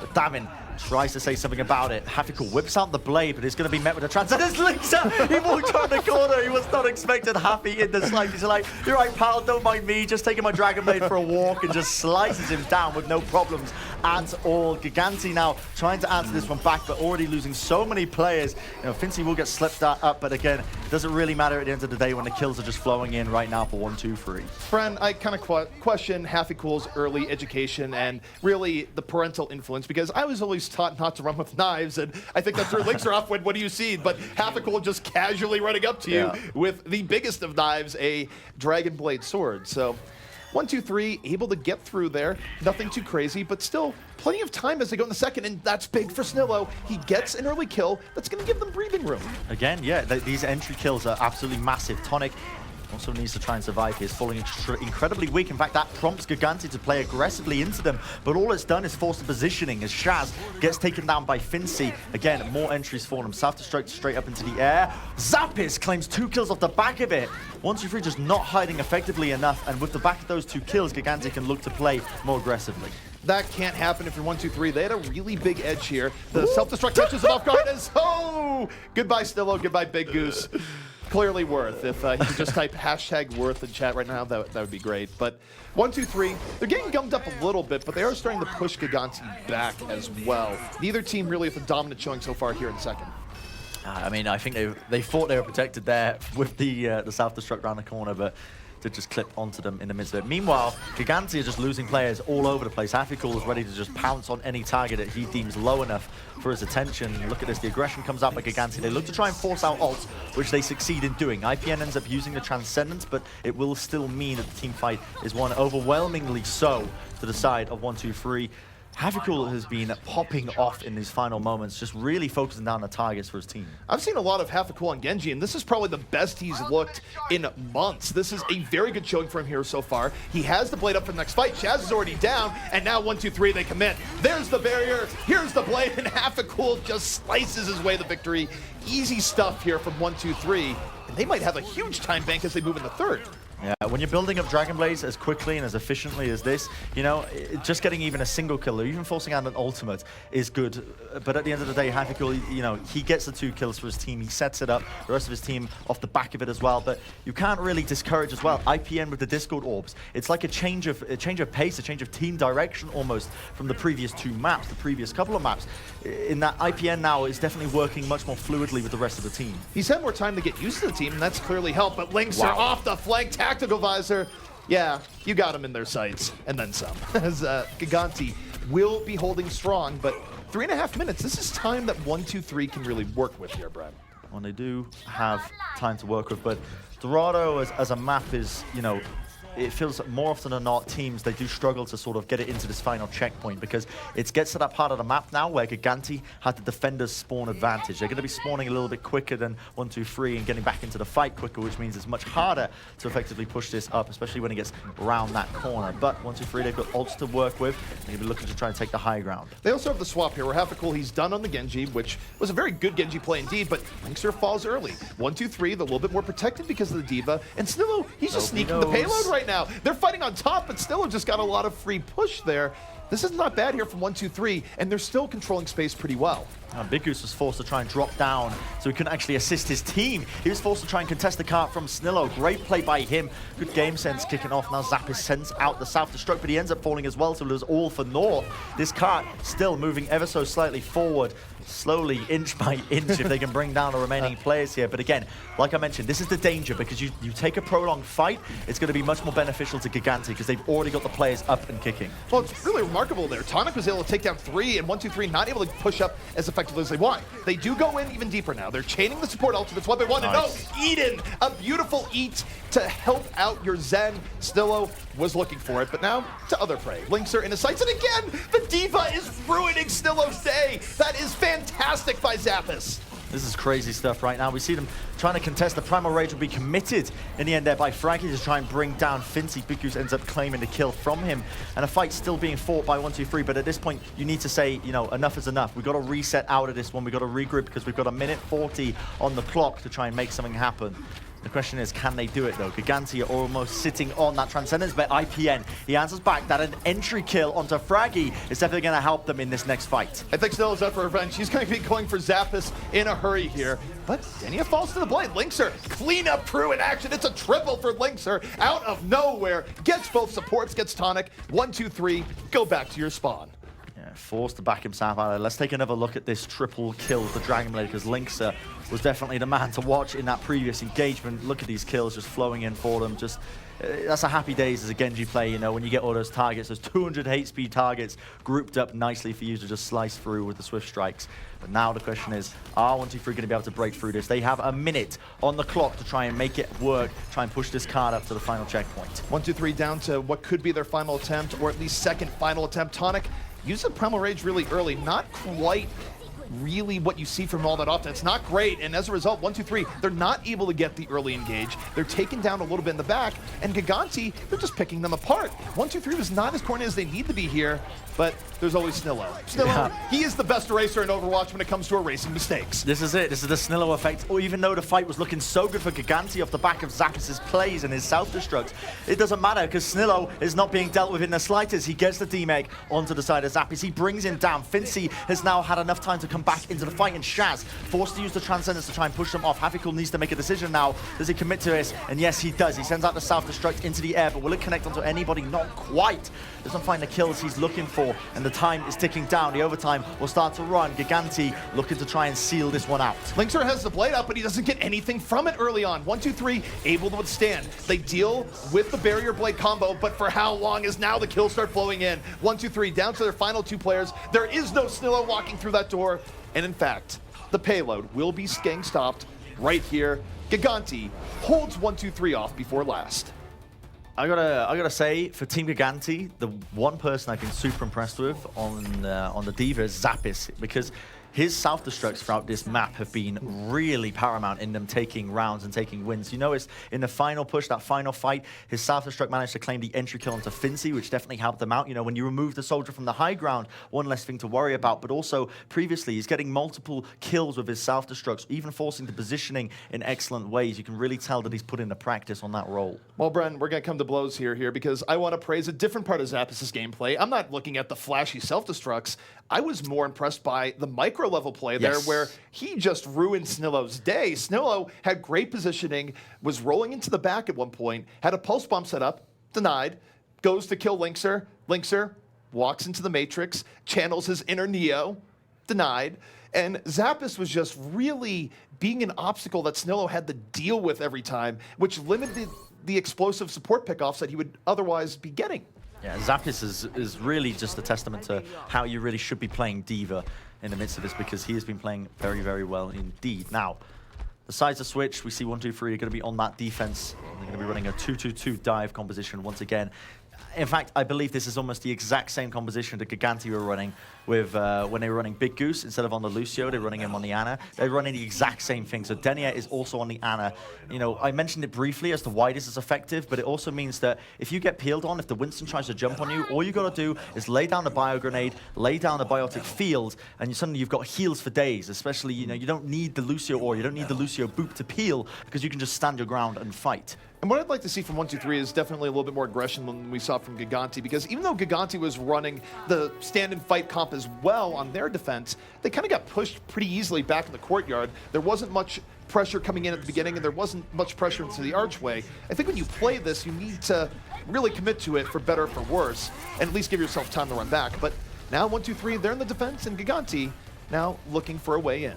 That was a nice little play by HappyCool. It was easy to miss, actually, but Fraggy went to initiate there, and HappyCool saved his boost to try and boop him back, which he succeeded in. And in fact, they've already picked up that initial entry kill, which is massive for them, because now that's going to set things back even further. 1-2-3 can afford to just, you know, take a chill pill as it stands, you know, just back off for the time being, just relax and get the positioning again. But notice the difference between these two defenses. Gigantti was playing this further back. 1-2-3, they're holding their ground more heavily. Now Gigantti, they do go for a really heavy dive, but 1-2-3, they fight power for power. They're not giving up the ground that Gigantti did, and it's working out for them here. They're able to push back this dive, and now they move right in. This is a much better defense so far from 1-2-3, utilizing the same comp that Gigantti did. Yeah, Gigantti tried to initiate in onto the back lines with both Zappis and Fraggy. You know, they were trying to use that defense matrix to eat up the bio grenade from 1-2-3, but they were just off the timing on it. Denier managed to get off the bio grenade and won the, you know, the follow-up fight. Now Tonic again evens it out. Fraggy does manage to get the D-Mech here with the help of Davin. And HappyCool will fall, which means his kills are flowing for him, but Snillo tries to answer back. We'll get the D-Mech there onto Zappis. Again, important pickoffs for them because it means no more defense matrix for the fight. And that's really big for 1-2-3 as well, because it was looking like Gigantti might have been starting to bring a snowball in their favor, but what do you see? It's Tonic and Snillo again, who buy 1-2-3 a lot of time. 1-2-3 still has to back out more than they have here so far because they're waiting for the respawns to come in, but they've bought a lot of time here, and Gigantti might have to invest a lot just to get through courtyard. Well, yeah, they're trying to take the high ground here up around this corner, but they're just not really counting on this peel. And look at this, now the Nano Boost is going to be used onto Tonic to try and force out a few ultimates. In fact, he succeeds. Shaz ends up using the Transcendence a little bit earlier than they perhaps liked. And then at the same time, Fraggy with the Primal Rage trying to buy as much time as he possibly can, but he will eventually get brought down. The Discord Orb is on him. He does deal with Denier, and IPN ends up falling. Both supports gone, which means actually this fight is going to be one for Gigantti. Note, though, that as Gigantti was winning this fight, they weren't getting any payload pressure. 1-2-3 was very mindful of the objective here, so finally the fight ends, and now the payload moves, but 1-2-3 is giving themselves a chance to get back in. Now, I think they're probably going to just get wrecked when they come back in here, but they will draw ultimates out of Gigantti, and that's still somewhat of a win. We'll see what 1-2-3 does, though, because they are coming back into this point. Here we go. The initiation comes in from HappyCool as he sends the self-destruct in, and he finds the kill onto Link, so that's the one they needed with that ult in Dragon Blade. It's being evened out as it stands. Tonic is on the back lines, but David tries to answer back. He's got the one clips ready, and he is on fire. The man building up pulse bombs for days, and they do manage to secure out this first checkpoint. It was a cutesy play by 1-2-3, tried to initiate in with HappyCool's self-destruct, try and force the positioning. Almost worked for them, almost. But unfortunately, they weren't counting on David. This was good for 1-2-3, though. Gigantti, they had to invest the barrier, they had to invest Blade, they had to use more resources than they wanted to finish it out, and now you have some swap-ups here from 1-2-3. HappyCool swapping to the Genji to take advantage of the verticality here in second. But now Davin, he's looking for a big moment here into the backline. The Pulse Bomb in, does it stick? No, it does not quite get what he's looking for, and Gigantti still making most of this off this flank. Yeah, I was going to say, I mean, Davin sent out the Pulse Bomb and it connected onto IPN, but IPN just got shredded by the Tesla Cannon of Fraggy. So, you know, the Pulse Bomb essentially did nothing off the back of it, but still, the kills were flowing in for them. Now, Tonic tries to even it out with his own Primal Rage. Fraggy going to be answering it as well. Just two monkeys just battling it out all over the place, just swinging their fists like crazy men all over the place. And Davin finds a kill there onto Snillo, so this cart still moves forward at a steady pace. And Gigantti, they need to be finding cohesive kills these. They need to be connecting and they need to be bringing down players rapidly if they want to be trying to move this forward. Well, you've hit on a key note here when you say bring them down rapidly, because 1-2-3, because of their very good first point defense, they can actually play more of a time game here where they don't actually have to win a lot of these fights. They just need to play the clock. If they could just win perhaps one more fight on second and then just stall things out, that might be all they need. But Davin right now matters into his own hands. A double kill into the back. Davin unleashed, almost makes it 3. That is huge for Gigantti as they try and even the score. Yeah, Davin has stepped it up absolutely massively compared to the previous match. You know, we were ranting and raving about Snillo playing out of his mind on the trace on Hanamura, but Davin has certainly been one of the star players here for Gigantti, one of the driving forces behind their success so far on this map. Linkser as well, finding his kids. Happy-Cool wants to answer back. He's whipped out the Dragon Blade, finds Shaz. I believe that was with the reflect, but only 1 kill off the back of it, and the team looking to re-engage.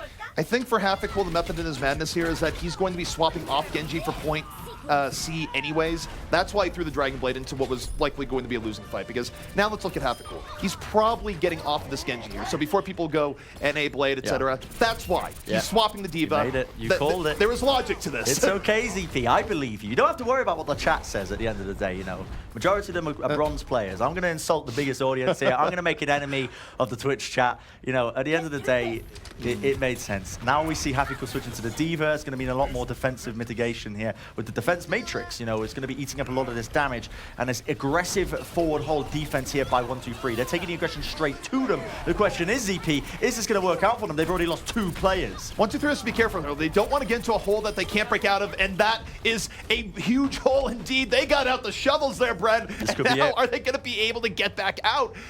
Gigantti, fully loaded right now, moving to the yellow box victory. 1-2-3 though, they can zoom Yada the way out. They're going to open up the barrier. Transcendence will be underway. They do have, as you mentioned, the 2 support ults to work off the back of it. IPN still holding on to his Transcendence right now. Tonic trying to buy as much time as he possibly can with the Primal Rage, just swinging his fists in the closed quarters, trying to put in as much damage as he possibly can. But no, okay, thank goodness. I thought we were about to witness the card just going to be slowly moving in. But Linkser, again, the Dragon Blade now coming out is going to be met head on here with Gigantti's own Transcendence. An important note here, ZP, is that IPN, he fell without using the Transcendence. That's really big for Gigantti, but they have to take advantage. Snillo is still the threat. He found Shaz after the Transcendence. He's still buying time, and IPN, he's going to be soon to the point here in just a moment. He's coming out of spawn. The Zumyata needs to come in right now, and there it is. Time is bought, but Snillo is out of the fight. 1-2-3, not out of the woods here yet, but they are buying some time, and that was Eden. Yeah, nice defense matrix by Happy-Cool there to eat up the pulse bomb. I did manage to catch that one, but still, Davin as well, putting in the work, putting in the damage, and now the reset is called by Gigantti. They realize the longer this goes on, the worse it's going to be for them. However, Shaz, again, finds a kill onto Snillo, and that could have set things up, because now with a minute left remaining, they were getting out of that fight because it was 6v5, but Shaz has just turned it into a 5v5 scenario, and now is the time to engage once again. Relentless aggression now from Gigantti. They're not going to waste much time here. I think they're just going to blow the barrier and go. But it's risky. They need to get the first 2 kills here. Otherwise, Finzi can come in off the flank, use the tack visor, and ruin their day. They don't have the Transcendence up here just yet. There's the barrier. Now let's keep an eye on Finzi. They need to get him in this moment, or he's going to come around the side with the visor. Now the visor's in play. The visor is in play indeed. Not finding the kills he's particularly looking for, because remember, there is still a big bubble in the way of the majority of his targets. In fact, this is realistically going to be the Snillo show. He needs to turn up now for the rest of his team. Gigantti have claimed all the kills. It's just IPN and Denny are the last 2 men alive. He tries to make it work onto the Doomfist roll, but it is too little, too late. And it will mean that Gigantti are going to be the winners of map number 4 and ultimately taking this series away from 1-2-3. But it was a cracking series at that, ZP. I mean, that was an incredible game, incredibly back and forth between them. You know, I'm hyped for this, you know, because both these teams still have potential to make the playoffs. All this means is that Gigantti have cemented themselves as a definite player for the #1 seed. It gives Gigantti a lot of breathing room, where 1-2-3 does have difficult matches coming up, but this would have been sort of the, yeah, now we're absolutely making the playoffs match for 1-2-3. Yeah. 1-2-3, they're still in a very good spot, though. Plenty of room for error, plenty of room to succeed going forward into the league. I feel like this was a bigger deal for Gigantti, and they did step up when they needed to. They did indeed, yeah. Gigantti, I think Zappis, we mentioned him. I think Zappis played extraordinarily well. Davin, however, was one of the big players in that last map at least. He was getting multiple kills, popping off. You know, there's a nickname for him. It's BDD. I'm not going to name out the acronym for you. You can figure that one out for yourselves, guys. But that is the nickname that he has in the pro scene, because Davin, he just pops off for days. Well, he might not be poppy fresh, but he does know how to pop off. In any case, to break down what was one of the better series that we've seen in EU Contenders so far, we're throwing it to the desk. All right, Big Daddy Davin, we figured it out here at the desk. Let's talk about Game 3, though, because coming into it, we highlighted, is Davin going to continue and play the way he did in Games 1 and 2? Well, 1, 2, 3, they walked away with the victory on Hanamura, and I want to ask you, because you said when it comes to Assault, you thought that we were going to see Gigantti with the advantage. I thought we were going to see Volskaya coming out from Gigantti, but obviously it was 1, 2, 3's map pick, so they went to Hanamura smartly instead, because Shaz has that amazing Sombra they brought out. So they went to Hanamura instead, and it played out in 1, 2, 3's favor very well. They their ultimate management on the first point, especially on the defense, where we saw the nano boost and the sound barrier come out on the side of them, it was really impressive. Yeah, really, this was the only map in the series that wasn't close, and it went over to 1, 2, 3. They kind of smashed it. On attack, they only had 2 pushes, and the first one was very slow, methodical. They set themselves up, and they just overwhelmed point A. The second push, they take that momentum into B. It takes them forever, but you can see the prioritization. They want to keep themselves alive and make sure that they all stay as a unit rather than trying to finish out the fights early. And then on defense, they played the spawn perfectly, you know, making sure that they use their ults as people come in, investing heavily into fights, but still coming out with the win. It was impressive, but they weren't able to clutch it out. So, Gil, you went with 1, 2, 3. I know you were praying for that Game 5, the tiebreaker. Tell me a little bit about what was the difference when we went into a Game 4? Well, I went with just because I want my reputation intact. Oh, sorry, I you were did Gigantti. Yeah, sorry, yeah. It was was little me. Sideshow who This went guy. 1, 2, 3. Totally read my notes wrong. Sorry, Sideshow. You had the incorrect pick.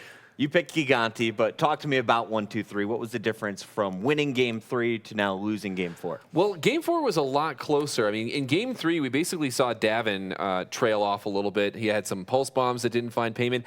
And I don't like seeing Linkser on Soldier 76. It has nothing to do with his skill on that hero, but he does so much when he's on Genji. He has the second fastest ult charge time of any Genji in EU.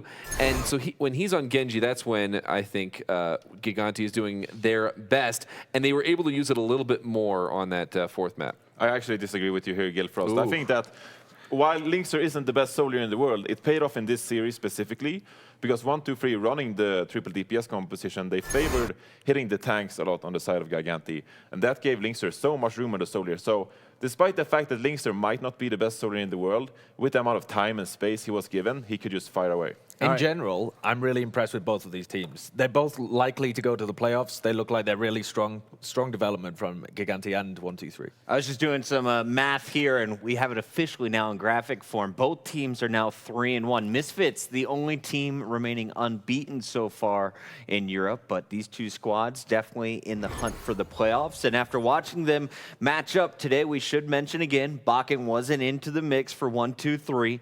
How do these two teams stack up? Who do you think has the edge when it comes to playoff time, Reinforce? Playoff time, I think that 1, 2, 3 have the advantage. We did see them a bit lackluster with IPN, but I think IPN was one of the big factors why they came away with a loss here, because he did get picked off a lot by Gigantti. And I think that Gigantti, going into this matchup, had a good game plan about playing around IPN being new to the roster. Sideshow, you picked 1, 2, 3 to win this matchup despite the sub, and now you have to look forward at the matches remaining. 1, 2, 3 is going to have to play Misfits, Cloud9, and Gamers Origin, all who are right behind them. Misfits, of course, in first. Do 1, 2, 3 still lock in a playoff spot? Yeah, I think it would be almost impossible for them to not lock in a playoff spot, actually. I put them ahead of Cloud9 and Gamers Origin when it comes to it. Misfits, I think they're probably going to get beaten there. Misfits look like they're head and shoulders above everybody else in Europe. But I think they're a solid Tier 2 team that by the time it gets to playoffs, they're going to be able to contest It's them. a bit rough. Cloud9 has looked really strong, so I think that's going to be about a 50-50, and then it comes down to how do they handle Gamers Origin with the tanks. They struggle versus Fraggy and Sapis here on the Reinhardt and Zarya. So going up against Gamers Origin, that could be a tough game. I think, while I do think that 1, 2, 3 is going to make playoffs, these are some hard matchups.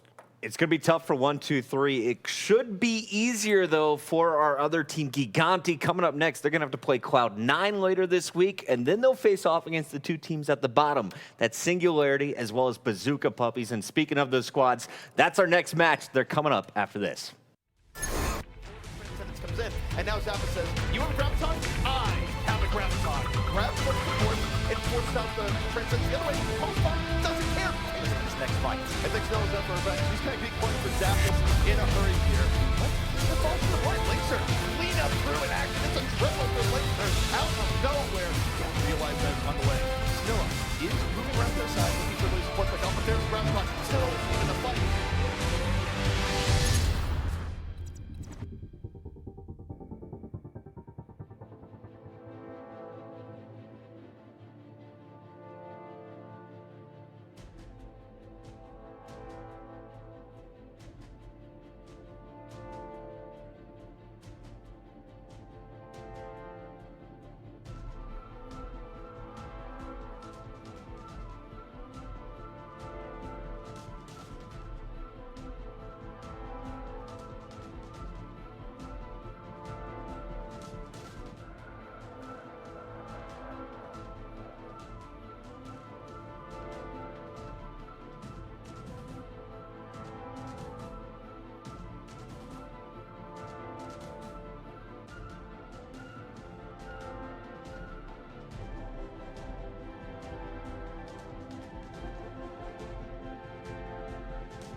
And we are back. This is the last match of the day, and it's a big one for both of these teams. It's Chris Puckett, your host, once again, joined by Gillfrost, Sideshow, and the great Swede, Reinforce. We're talking about the very bottom of Europe right now, guys. One of these teams has not won a single map. Italy? Singularity is taking on Bazooka Puppies, and we got to talk about the Singularity squad because they have gone through some massive changes. Weeks 1 and 2, things didn't go their way. They blow up the lineup, only Kellix remains, and then they totally retool the lineup. Today, they're making another change. Dante, the support from last week, he's out.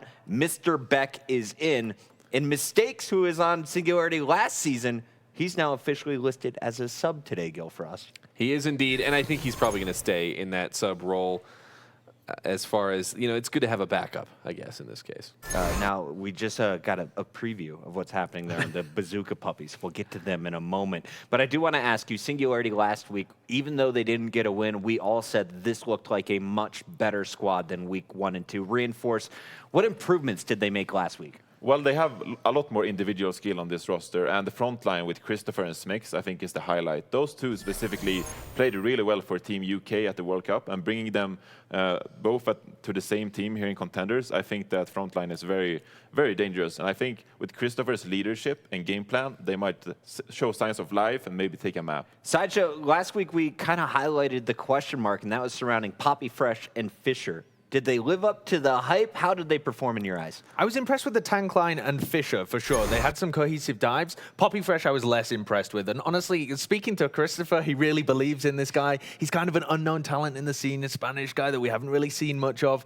Played for a team called Team Esporters Cyber Athletes, which, if that gives you a good judge of where they were at. Team Esporters Cyber Athletes. Yeah. That's some strong branding. They kind of got slammed in Contenders Season 0. But the guy believes in him. And Poppy Fresh really, in their last match, didn't perform up to the levels that I was kind of hoping from him.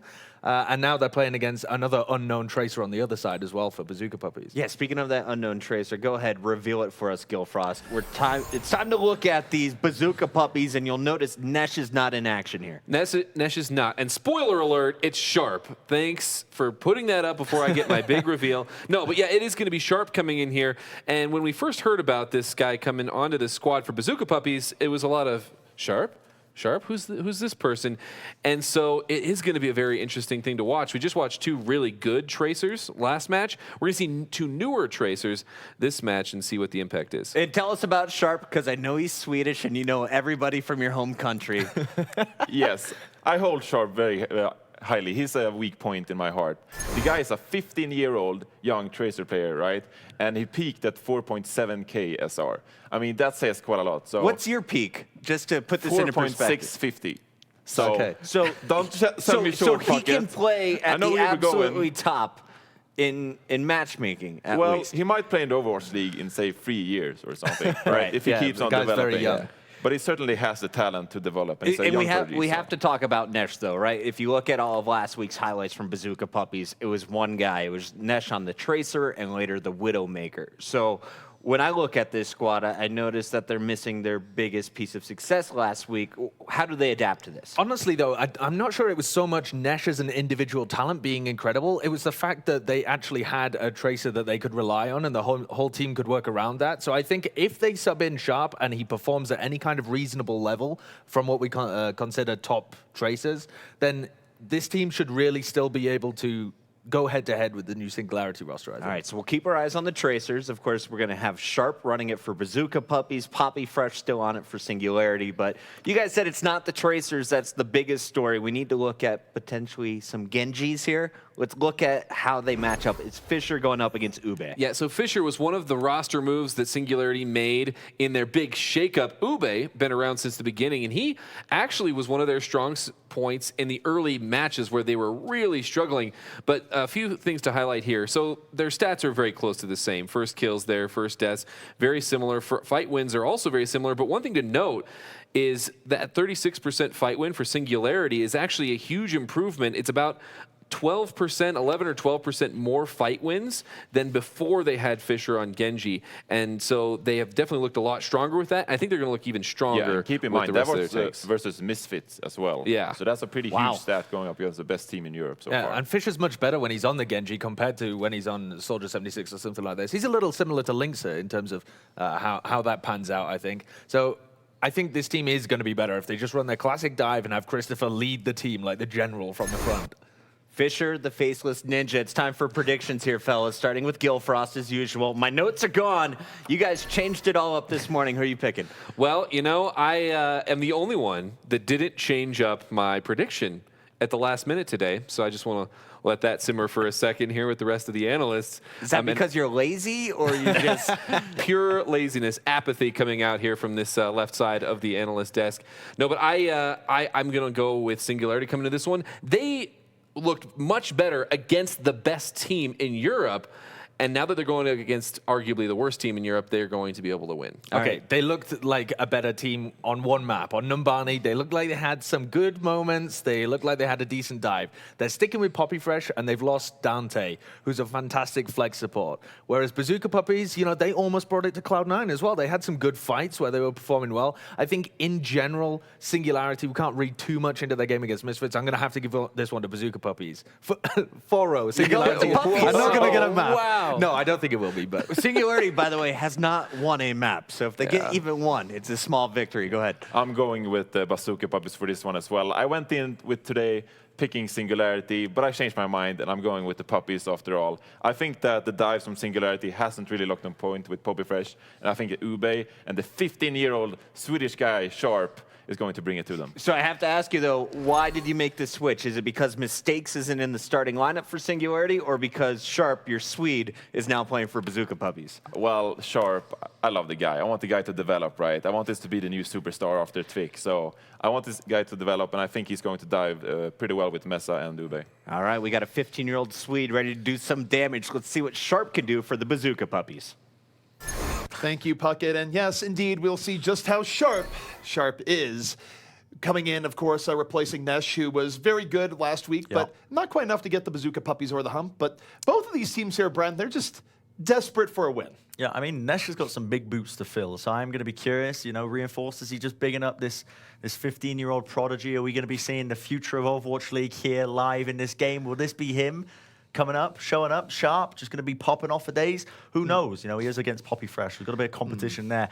The desk did say, you know, Poppy Fresh, they weren't impressed with him in the previous week. I think this is the week for Poppy Fresh. I think this is the game. This is it. If Poppy Fresh is going to show up and show us just how good he is, it would have to be here. One thing that I think is interesting, though, when you take a look at Sharp is that, let's just go to thematics here. Forget the gameplay discussion. Wouldn't that name be better if he was a Genji player? It would be. You were mentioning this to me in the pregame. You were like, why isn't Sharp a Genji player? You were so annoyed because think of the amount of puns you could come up with. Yes. Coming into this, you know, Sharp with the Dragon Blade. I'm unfortunately not intelligent enough to come up with any puns relating to the word Sharp and Genji, even though he does have a sword. But regardless, we're moving into Oasis. I was looking at that composition by Singularity. I was like, God, there's no way in hell they're going to be running that one. But stranger things have happened. You know, this is a battle for last place almost, isn't it, between these two teams? Yes. The Analyst desk mentioned it. Singularity, they haven't won a single map. What they're going to be rolling out with, what compositions they're going to be running, is it going to be the 2-2-2 divers? Indeed, for both these teams. You know, Fisher, I would have respected you more if you went Symmetra. That would have been absolutely phenomenal. Like, you would have lost, very likely, but the street cred you would have gained, incredible. I cannot think of a worse map to run Symmetra on than the control center of Oasis, one of the most open areas in Overwatch. But here we have it. He switches over to the Soldier 76, and it is, again, they're going to be slowly poking and prodding and looking for openings, looking for that initial pickup. You can see Meza just waiting patiently right now for the right time to strike with the rest of his team. Bazooka Puppies, they do have the inside track right now. It's Singularity that's poking along the edges, and at some point they're going to have to commit here. You can't just let Bazooka Puppies take this for free. Bazooka Puppies, they get about halfway through, but now Singularity off the flank. They strike, they find Rubicon, and they work their way in, and Poppy Fresh gets that early kill. They do indeed. Bazooka Puppies trying to play the point, but Poppy Fresh, already with 2 kills off the back of it, he's working his magic. He will get brought down by Ube to the tail end of this, but it will mean that Singularity now, with the overwhelming authority of this point, are going to be capping it up for the first time here on Oasis. So, safe to say here, just one fight, but definitely looks like perhaps a better round here for Poppy Fresh than what we saw last week. And you take a look going next fight. He will have a pulse bomb up relatively early on, and the bigger thing too is that it's really difficult to retake this here, Bren. So Singularity has already put themselves in a very nice position as Bazooka Puppies now work their way back onto the point. All they need is an entry kill. That's what they're realistically looking for here to try and get onto the point. But unfortunately for Bazooka Puppies, Mete got brought down extremely low, had to back off, which means they had to reset, and now it is the time to strike sharp. Moves in with the pulse bomb, doesn't find a kill that he was looking for, doesn't actually connect onto anyone, but does get the D-Mech. That is big. No more defense matrix to prolong this fight out. Sharp right now just going for consistent damage on these pulse pistols, and he's getting it. However, here's Ube looking for the cleanup, and still looking, still looking. That doesn't find it, not really Boy, quite at all. Somewhere Ube is still looking, but now it's Singularity able to retain control because that Dragon Blade did absolutely nothing. He did nothing with that one, absolutely. But I mean, Singularity still in control of this 55% and counting. They got ults off the back of it as well. You know, Kellex is just sitting on this sound barrier. Poppy Fresh waiting in the dark with this pulse bomb in hand, just looking for the prime opportunity, that juicy target for him to pick up the kills. But Bazooka Puppies now, 2 support ults to work with, moving into this one. Mete almost with the self-destruct as well. This is their fight to win. This is where they want chain the support ultimates and do it well. It will give them an edge over Singularity. There's the first one, Transcendence is out. It's matched by the sound barrier. So it's a sound barrier from Psycho Waffle here that can really put it over the top. Now Sharp, hot pursuit, looking for Fisher, has to recall out. Fisher able to live, and now Singularity has dealt with these support ultimates very well indeed. Both support ults being used there and not getting anything out of it. Bazooka Puppy still trying to fight, looking for their openings, looking for the options. But Shark gets brought down by Poppy Fresh once again. The man, the freshest man, you could say, in all of Oasis. He's been popping off, ZP. How many references, how many times can I say popping off in one game with Poppy Fresh? That's the question. I mean, if there's a world record, Bren, we're going to break that thing. That's my goal here. And certainly Poppy Fresh able to be a big part of Singularity here as they take this first round. Good opening picks from him, solid pressure. It's what you want to see out of a Tracer. So good, not a debut, but second debut. I always believed, right? I always believed, ever since Christopher said, listen, there's this new guy, this Spanish guy. His name's Poppy Fresh. Instantly, I'm thinking, right, this guy, for a name like Poppy Fresh, he must be a standout player. You know, first week, the first games he was playing wasn't really showing up, but now, against Bazooka Puppies, like we mentioned, you know, this is the battle for that last seed. The team, Singularity, they want to take a map. They're desperate for it. They're one round away.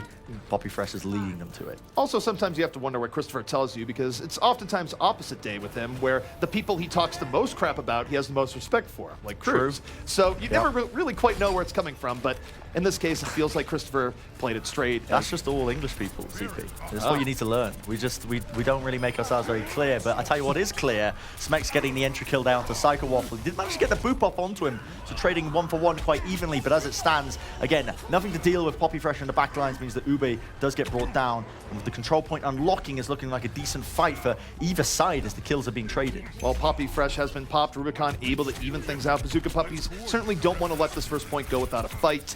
They are coming back in, but getting thrown back out. It's very even here so far, but maybe this is Sharp's time to shine. Sharp working the outskirts right now, as is Fisher, both flankers fighting it out here, and it's relatively even here so far, but Psycho Waffle cut down, out of position, taken down, and Singularity now with the big opportunity, and they do not waste it. Yeah, they're going to be taking the point up out from underneath Bazooka Puppy's feet. And Fisher's still holding on to his Dragon Blade as well. We'll see how he chooses to use it. Remember, no support ults on the side of Bazooka Puppies to try and mitigate this Dragon Blade if they so wish. In fact, what I imagine Singularity are probably going to try and do is buy as much time as possible and lead in with the Dragon Blade with the sound barrier on top, so Fisher's got a huge health pool to deal with. And Bazooka Puppies, nothing to mitigate it in the slightest, but let's see it now. He unleashes the Blades EP, and he's looking for work. Well, there's no barrier. Fisher says, I am my own fall through, and he gets 2. It's great for Fisher, and even better for Singularity, because now they get to hold that barrier for the next fight. That's a big win for them, where they're already winning. 34. Oh my word! Fisher, what the God's green earth was that, man? Long range shuriken snipes him off the map. Rubicon's like, what are you doing, lad? Why are you trying to contest with me? But the reflect, nobody expects the reflect. Well, certainly not Rubicon in that case, where he got his own ball thrown back right into him. And now Singularity, really good position here. They have 2 support ultimates they can chain. They have the tack visor in the back. Bazooka Puppies, they don't really have time to grind this way through. They need a big pick off now, and they're not going to get it. Yeah, Meza falling. They still want to commit to the fight, though, ZP. This is the questioning thing in the back of my mind. They're committing so many ults to this. Bazooka Puppies. The self-destruct will get nothing. Ube uses the Dragon Blade, but it's a dud. Rubicon with the Transcendence, not even saving anyone's life, it feels like. And Singularity, happy to just hold on to Kelix's sound barrier. Smex lays down the beatdown onto Psycho Waffle, and another one team fight for Singularity. This roster is looking renewed. Well, we did get an interview with Kelix in the middle there. He is in his dressing room right now. He is not playing music. They do not have enough blue M&Ms for him. I'm not really sure what's going on, but the key here is that he's gotten to save the sound barrier this entire time, which is bad for Bazooka Puppies, where they have to engage early. Singularity can wait. They use the sound barrier a little bit later, and they match music for music. That's it. Sound barrier's going to be exchanged here, but now the Dragon Blade. Fisher looking for the kills. Gets one swipe. The reflect will bring down Sharp. The reset is there. Switch strike forwards. He's putting in so much work for the rest of his team, and they follow it up with so much damage, so many ultimates off the back of it. Over time will burn down the pulse bomb from Poppy Fresh. It just clinches it onto the backlines of Meza, and it will be map number 1, the first map that Singularity have won in all of Contenders Season 1. Today is Oasis against Bazooka Puppies. Never has Singularity looked fresher, Bren.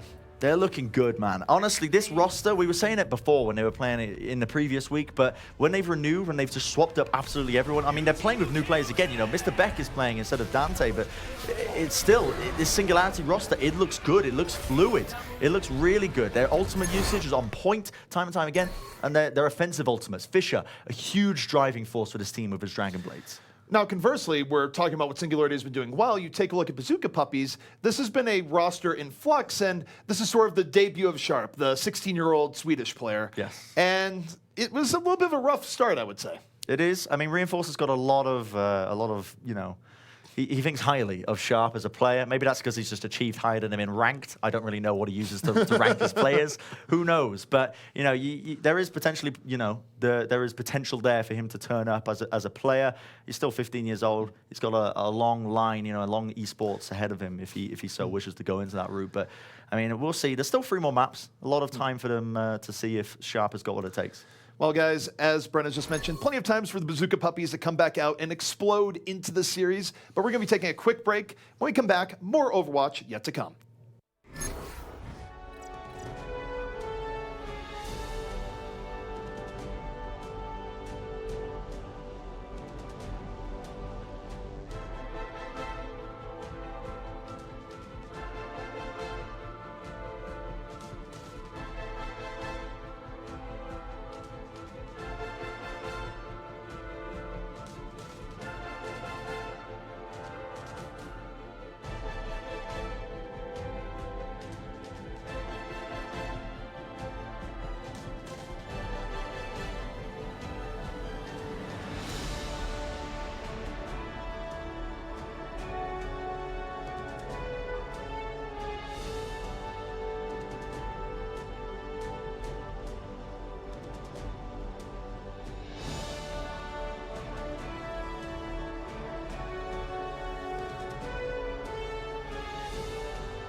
Welcome back, ladies and gentlemen, to Overwatch Contenders Season 1 EU. Still in progress, Bazooka Puppies versus Singularity, Bren. And this is where if Bazooka Puppies is going to make a showing in the series, you'd want to see something now as we roll into King's Row. So it is going to be King's Row as the map, and that's one that traditionally we see a lot of Reinhardt, we see a lot of Zarya, especially in more recent times. You know, they both received tiny buffs here and there just to push them over, you know, enough to push them back into the limelight. I suppose Doomfist is definitely helping with that regard as well.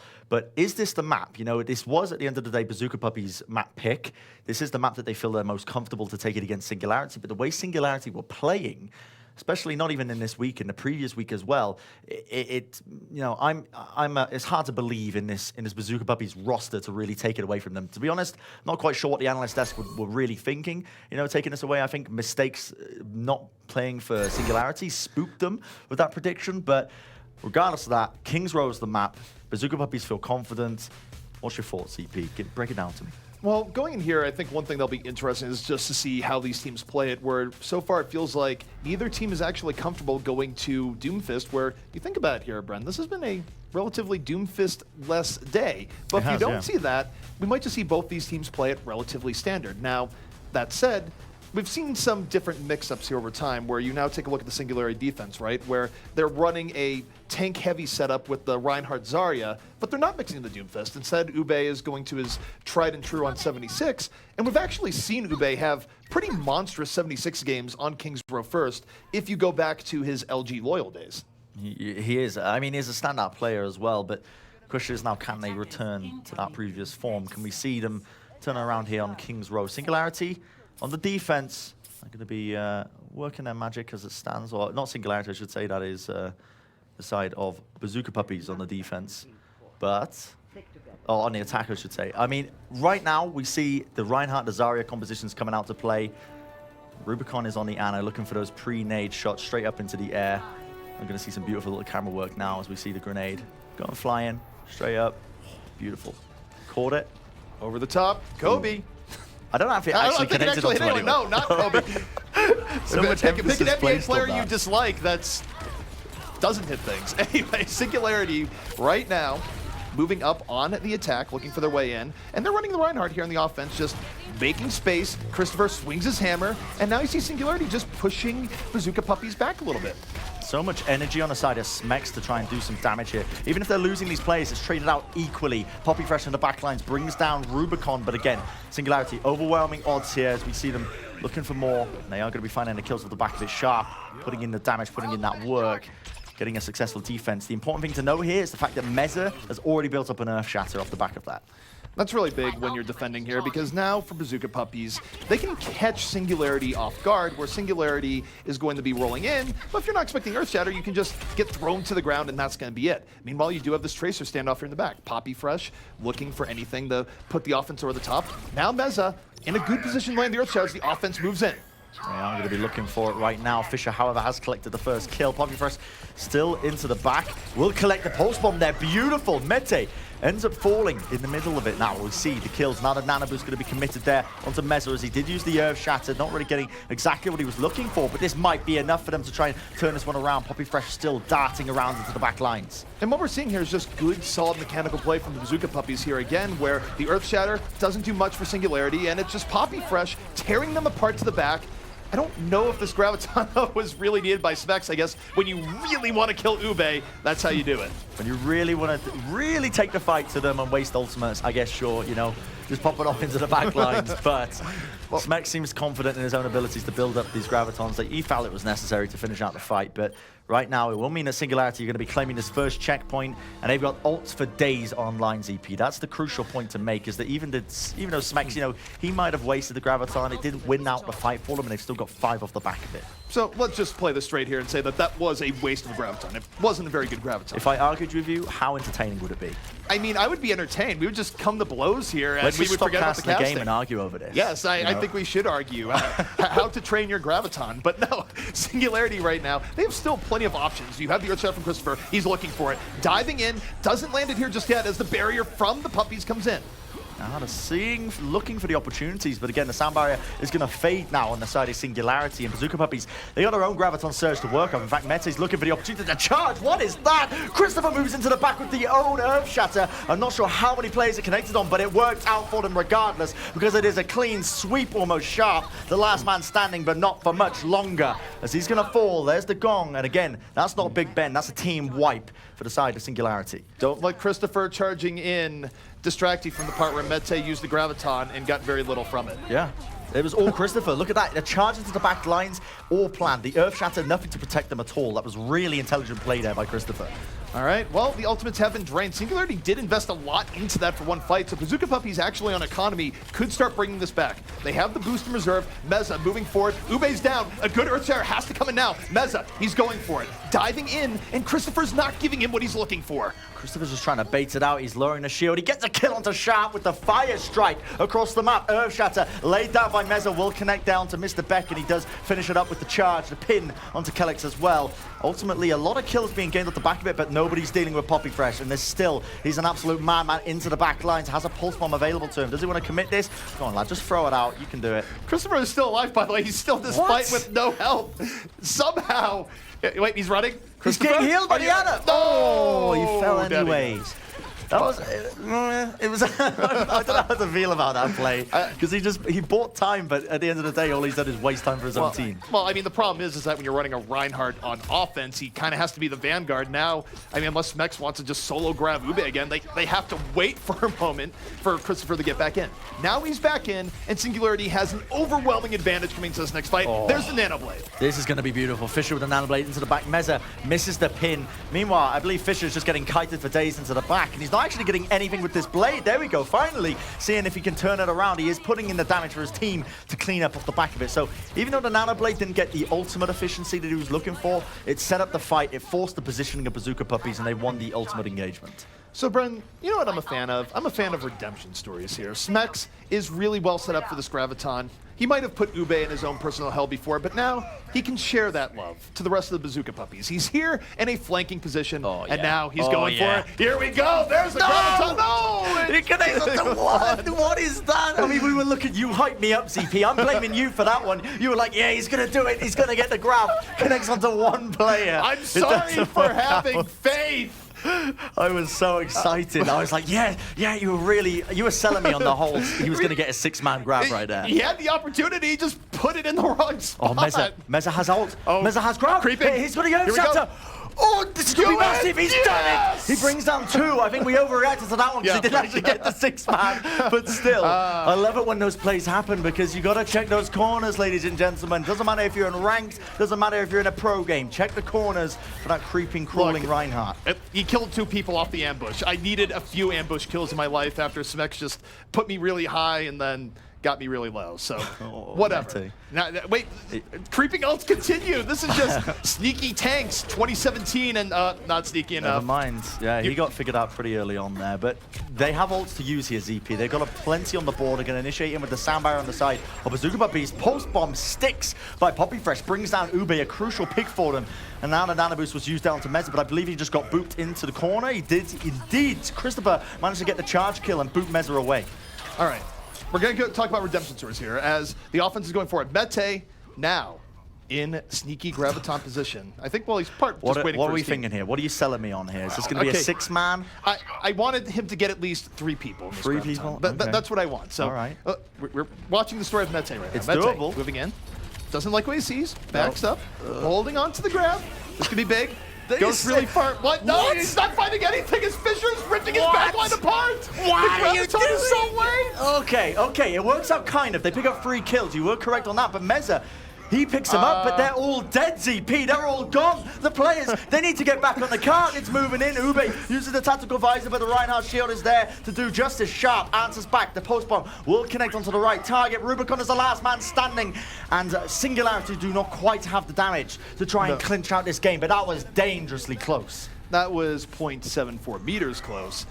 All right, well, this has been a story of just heart-wrenching Gravitons back and forth here, Bren.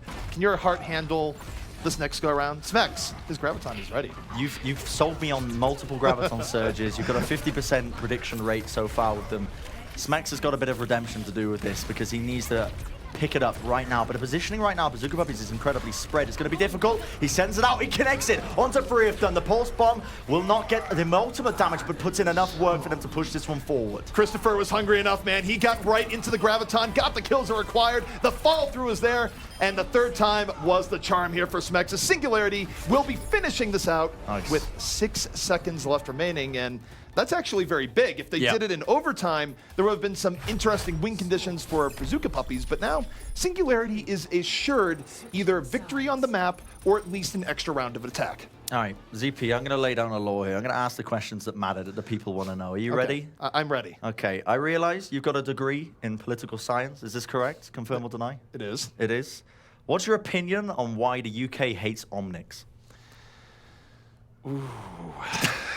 This is a loaded question. Tread carefully. I don't know if I could get into look, that's where the Omnics live, down there. You see? They are. Like, you can see their buildings down there. But, yeah, I don't know if I want to get into the complex history.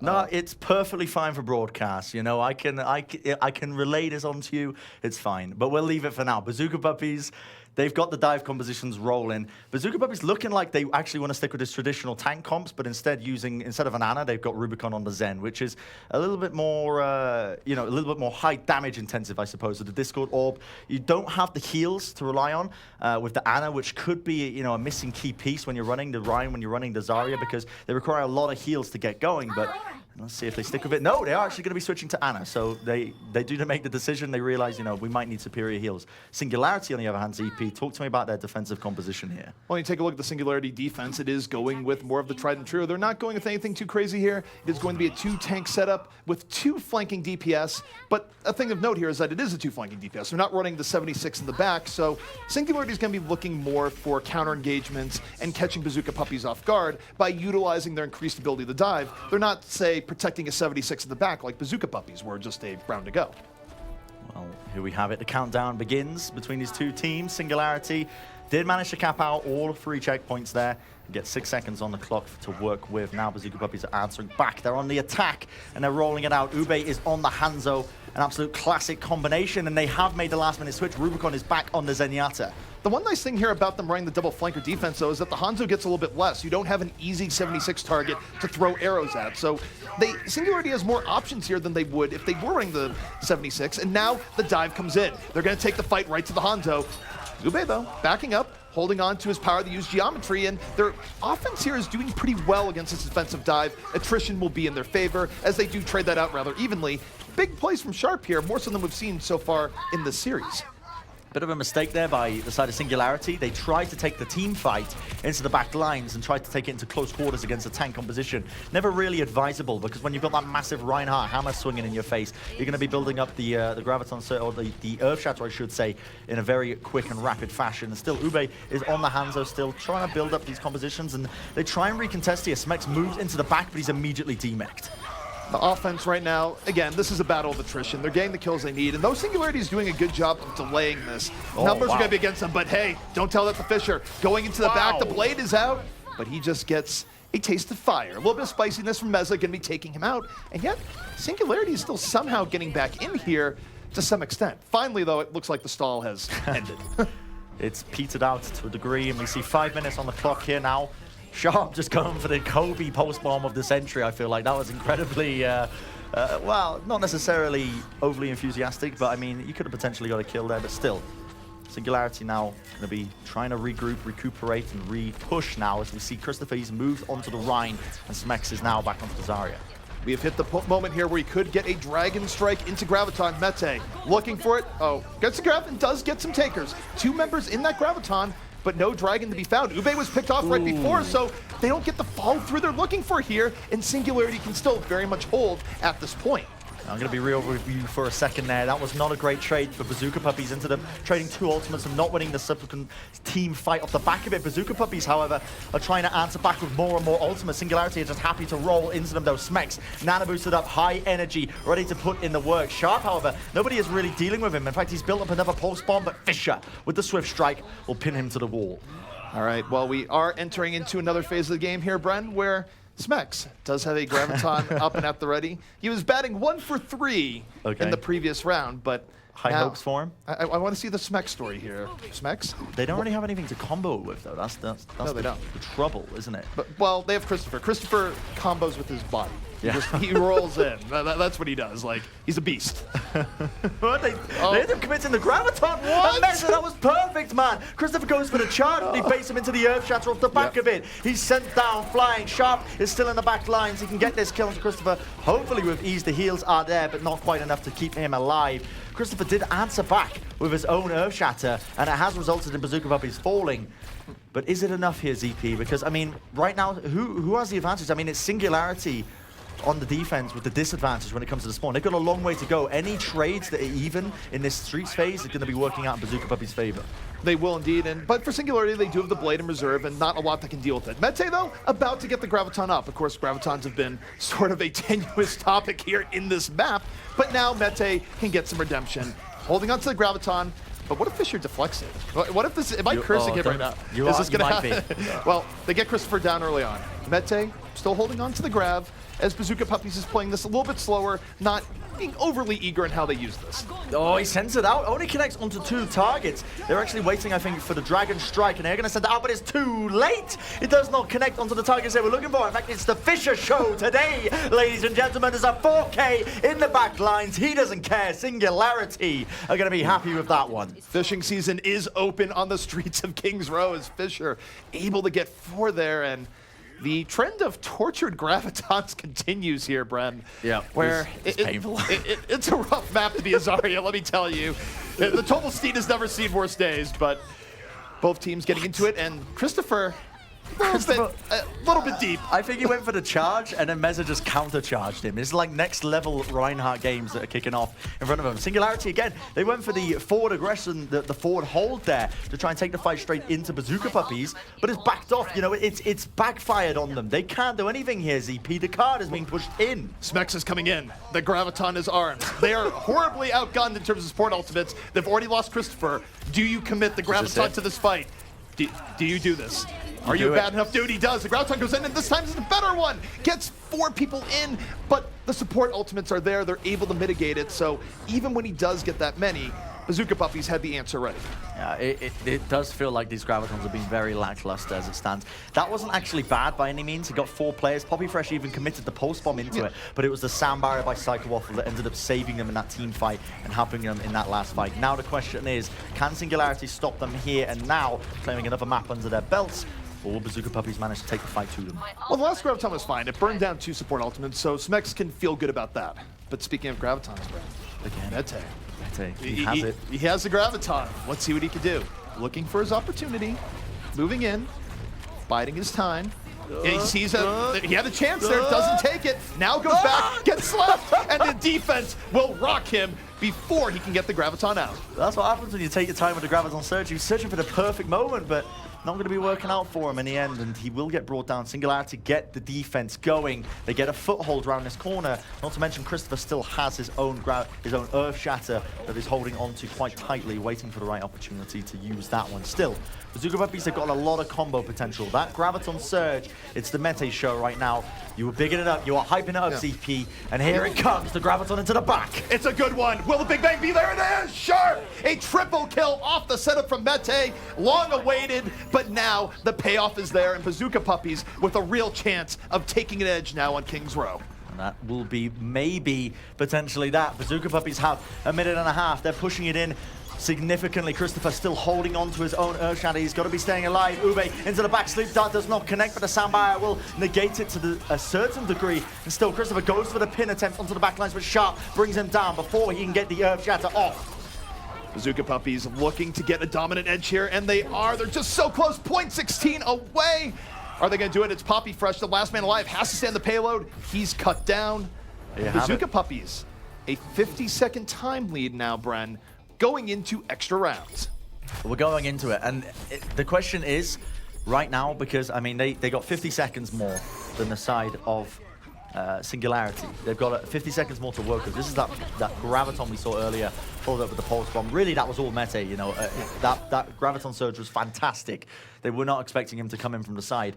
But the question is now, 50 seconds. How much of a difference is this going to make CP coming into these next rounds? It makes a pretty big difference when you're going after first because Singularity, they're going to be on the attack to begin with here, and they get one good attempt and maybe a second rebound attempt. Bazooka Puppies, with that extra 50 seconds, that can work out to being over double the amount of attempts, and more importantly, it gives them time to get ultimates charged up, so their final attempt onto first, should that be the case, would be one where they would have ultimates in play. So this is definitely a big edge to Bazooka Puppies here, but it'll be all for naught if they don't get at least one successful defense here early on.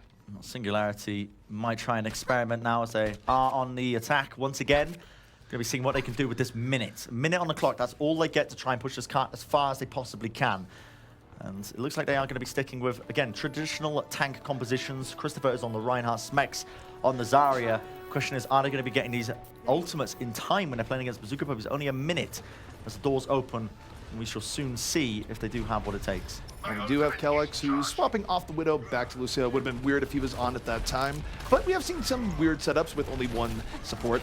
In any case, Singularity right now, going straight up the gut, not being too subtle about their approach right now, but they're also backing off a bit, giving a little bit of room, trying to win the poke war as Fisher now comes in off the flank. Well, you can see the rotations by Bazooka Puppies. They've moved all the way around. They are happy to leave Rubicon up on the high ground. You can see the contestation coming out. Fisher gets the reflect, the bio-grenade into Rubicon. Wonderful stuff, and that has set them up nicely now. Singularity can move off the back of that. There's a lack of heals, a lack of damage, a lack of utility now that's available, and Poppy Fresh has free reign at this point to just go ham.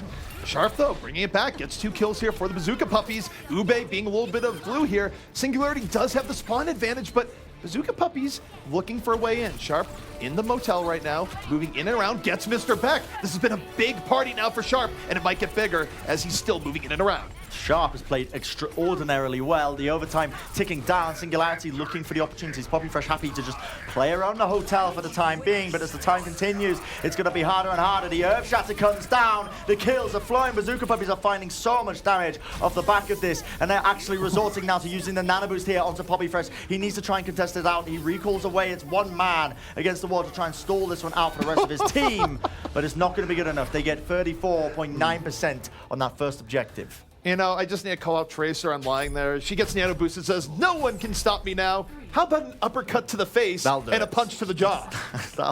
that clearly did stop her. Like, I'm just saying, Poppy Fresh. Doomfist, he can do it. Yeah, that's definitely one of the... I mean, his fist can level a skyscraper. It's a bit of a shame that we haven't been seeing more Doomfist throughout these games in proper circumstances. We've only ever seen it when they pull it out in the final moments, when they're trying to, recontest a point in overtime or whatever, so the supports can get into the fight quick enough. But it's interesting because Doomfist is still inherently very, very strong, very powerful. That one-shot potential does allow you to do great things, but no teams really today seem to be wanting or too confident in running it. No, it's been interesting to see the trend away from it. Part of it might just be because there is a difference now between live and tournament realm where changes haven't quite been pushed over yet. So maybe it's a case where teams are practicing on live and they don't like the new Doomfist. It's hard to say, maybe because you do want to be somewhat forward-thinking. Either way, it could just be neither team just wants to run it and feels good with it. Could be that they're just comfortable with whatever DPS roles they're running. At the end of the day, why would you put so much time into something like Doomfist when you can just continue to hone your Tracer play, your Genji play, your Soldier play? The DPSs that are tried and tested throughout the meta that have been available. But now we see it. The roles are reversed, ZP here. A minute 50 on the clock for Bazooka Puppies to get only pretty much a single tick.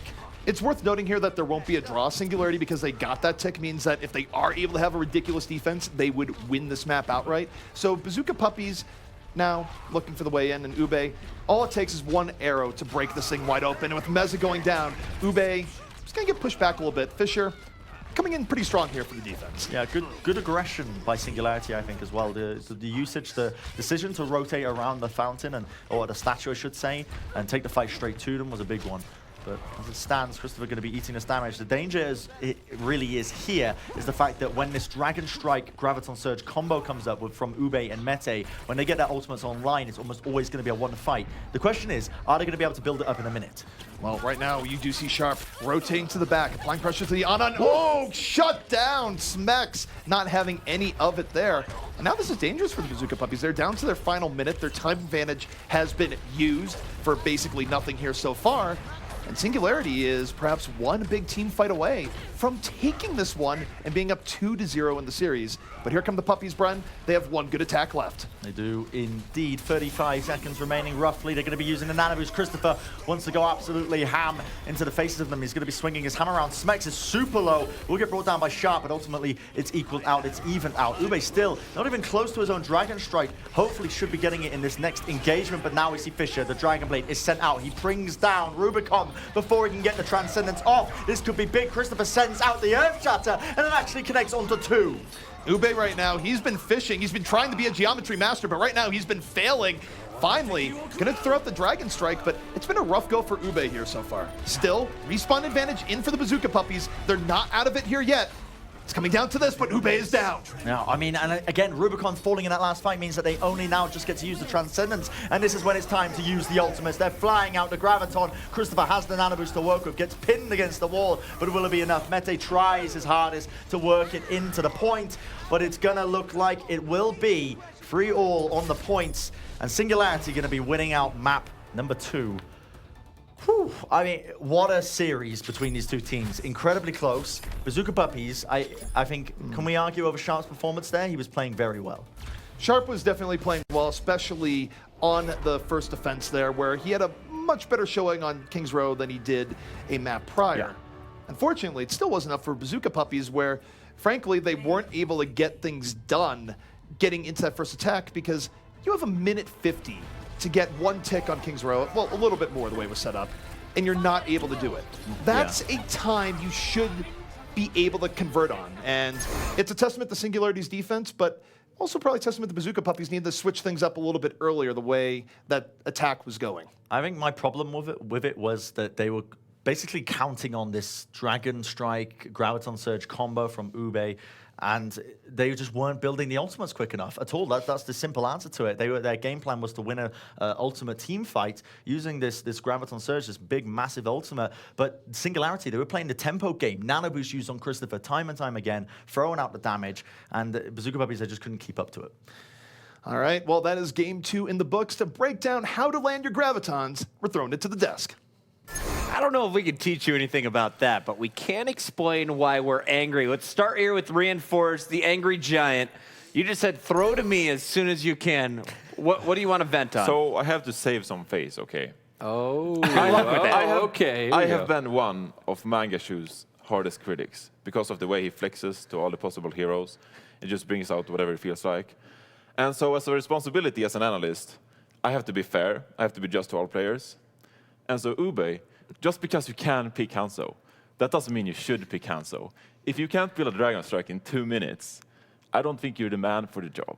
Ube was hitting nothing the whole time, honestly. When they played that the first time round as well, his accuracy was appalling on it, genuinely. And the first time he's playing it into Diva Winston, second time into Reinhardt Zarya, both times utter failure across the board, actually, from Ube.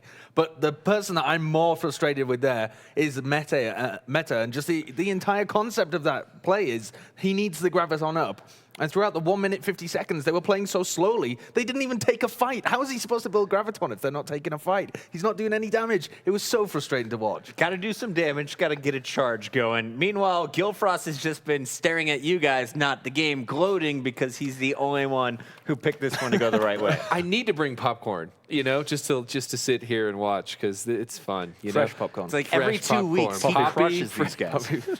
It's a good one. It's not a good one. All right, let's talk about what's going right for Singularity. Is it all just mistakes from Bazooka Puppies, or is the other side doing things well? Boy, that's a tough one because I was going to say I expected a little bit more from both of these teams. It's just that we're not seeing nearly as much from Bazooka Puppies, but I do think Singularity is starting to shore up some of their weaknesses in the previous weeks. They still are maybe being a little bit too aggressive and not pulling back when they need to. Okay. But Bazooka Puppies are not executing on any of the mistakes that Singularity is making. Yeah, Sideshow? I think Singularity have one gear, and it's forwards, and that kind of aggression works well for them if they're on the attack or they're trying to apply pressure. And they're playing at a much higher tempo than Bazooka Puppies are or possibly can play at. So that's definitely doing wonders. I'm actually fairly impressed with Fisher. Fisher's been playing well. He completely dunked on Ube multiple times throughout the map. He's been getting good value out of his Dragon Blades as well. So he's been the guy that I'm most impressed with on an individual level across the board. So Fisher, best in the lobby. You agree with that right now, Reinforce? Well, you know. Apart from Sharp. Yes, I want to hype up my boy Sharp. I think I'm going to say with Christopher is the best man in the server right now, because I think that Christopher, on the side of Singularity, he sets up his team so well throughout this game we've seen. And Bazooka Puppies, they're playing into the strengths of Singularity in many ways, where Christopher, he has that role. He can dictate how we take fights, etc. And so he sets up Fisher for success. You ready for this, Johnny? Right before commercial break, I'm doing it to you again. Oh, no. We got 2 new players. You got to rank them 1 to 10 right now, starting with Mr. Beck, the support player. Mr. Beck, he gets a solid 7. 7? That's high praise for Mr. Beck on Singularity. And now for the youngster, the 15-year-old, Mr. Sharp. He gets a 37. 37 out of 10. Yes. That's how math works in Sweden. That is going to be it for games 1 and 2. Singularity, they're 1 map away of getting their first match win. Keep in mind, these are the first 2 maps they've won all season. We'll be right back.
It's time for map number 3. Before we get into it, though, we have to keep harping on some mistakes that we're seeing so far. 2 of our analysts have selected the Bazooka Puppies after learning that Mistakes is not in the starting lineup for Singularity. Instead, Sharp still looking for his first win on this Bazooka Puppy squad. And we should talk a little bit about the Zaryas, because you guys mentioned during the break we could potentially see a Zarya again in Escort. Gillfrost, what are the plays you're about to break down? Well, so we've got a couple of plays here. And one thing that, even if it's not Zarya that we need to talk about, is Bazooka Puppy's ult usage and just using them cohesively. So you see Mete here. He lays out a, I mean, questionable Graviton. But nonetheless, even if a couple more members are caught in that, look at the position Singularity is in versus where Bazooka Puppies are. You've got Sharp here on the back end at half health. He is not in position to do very much.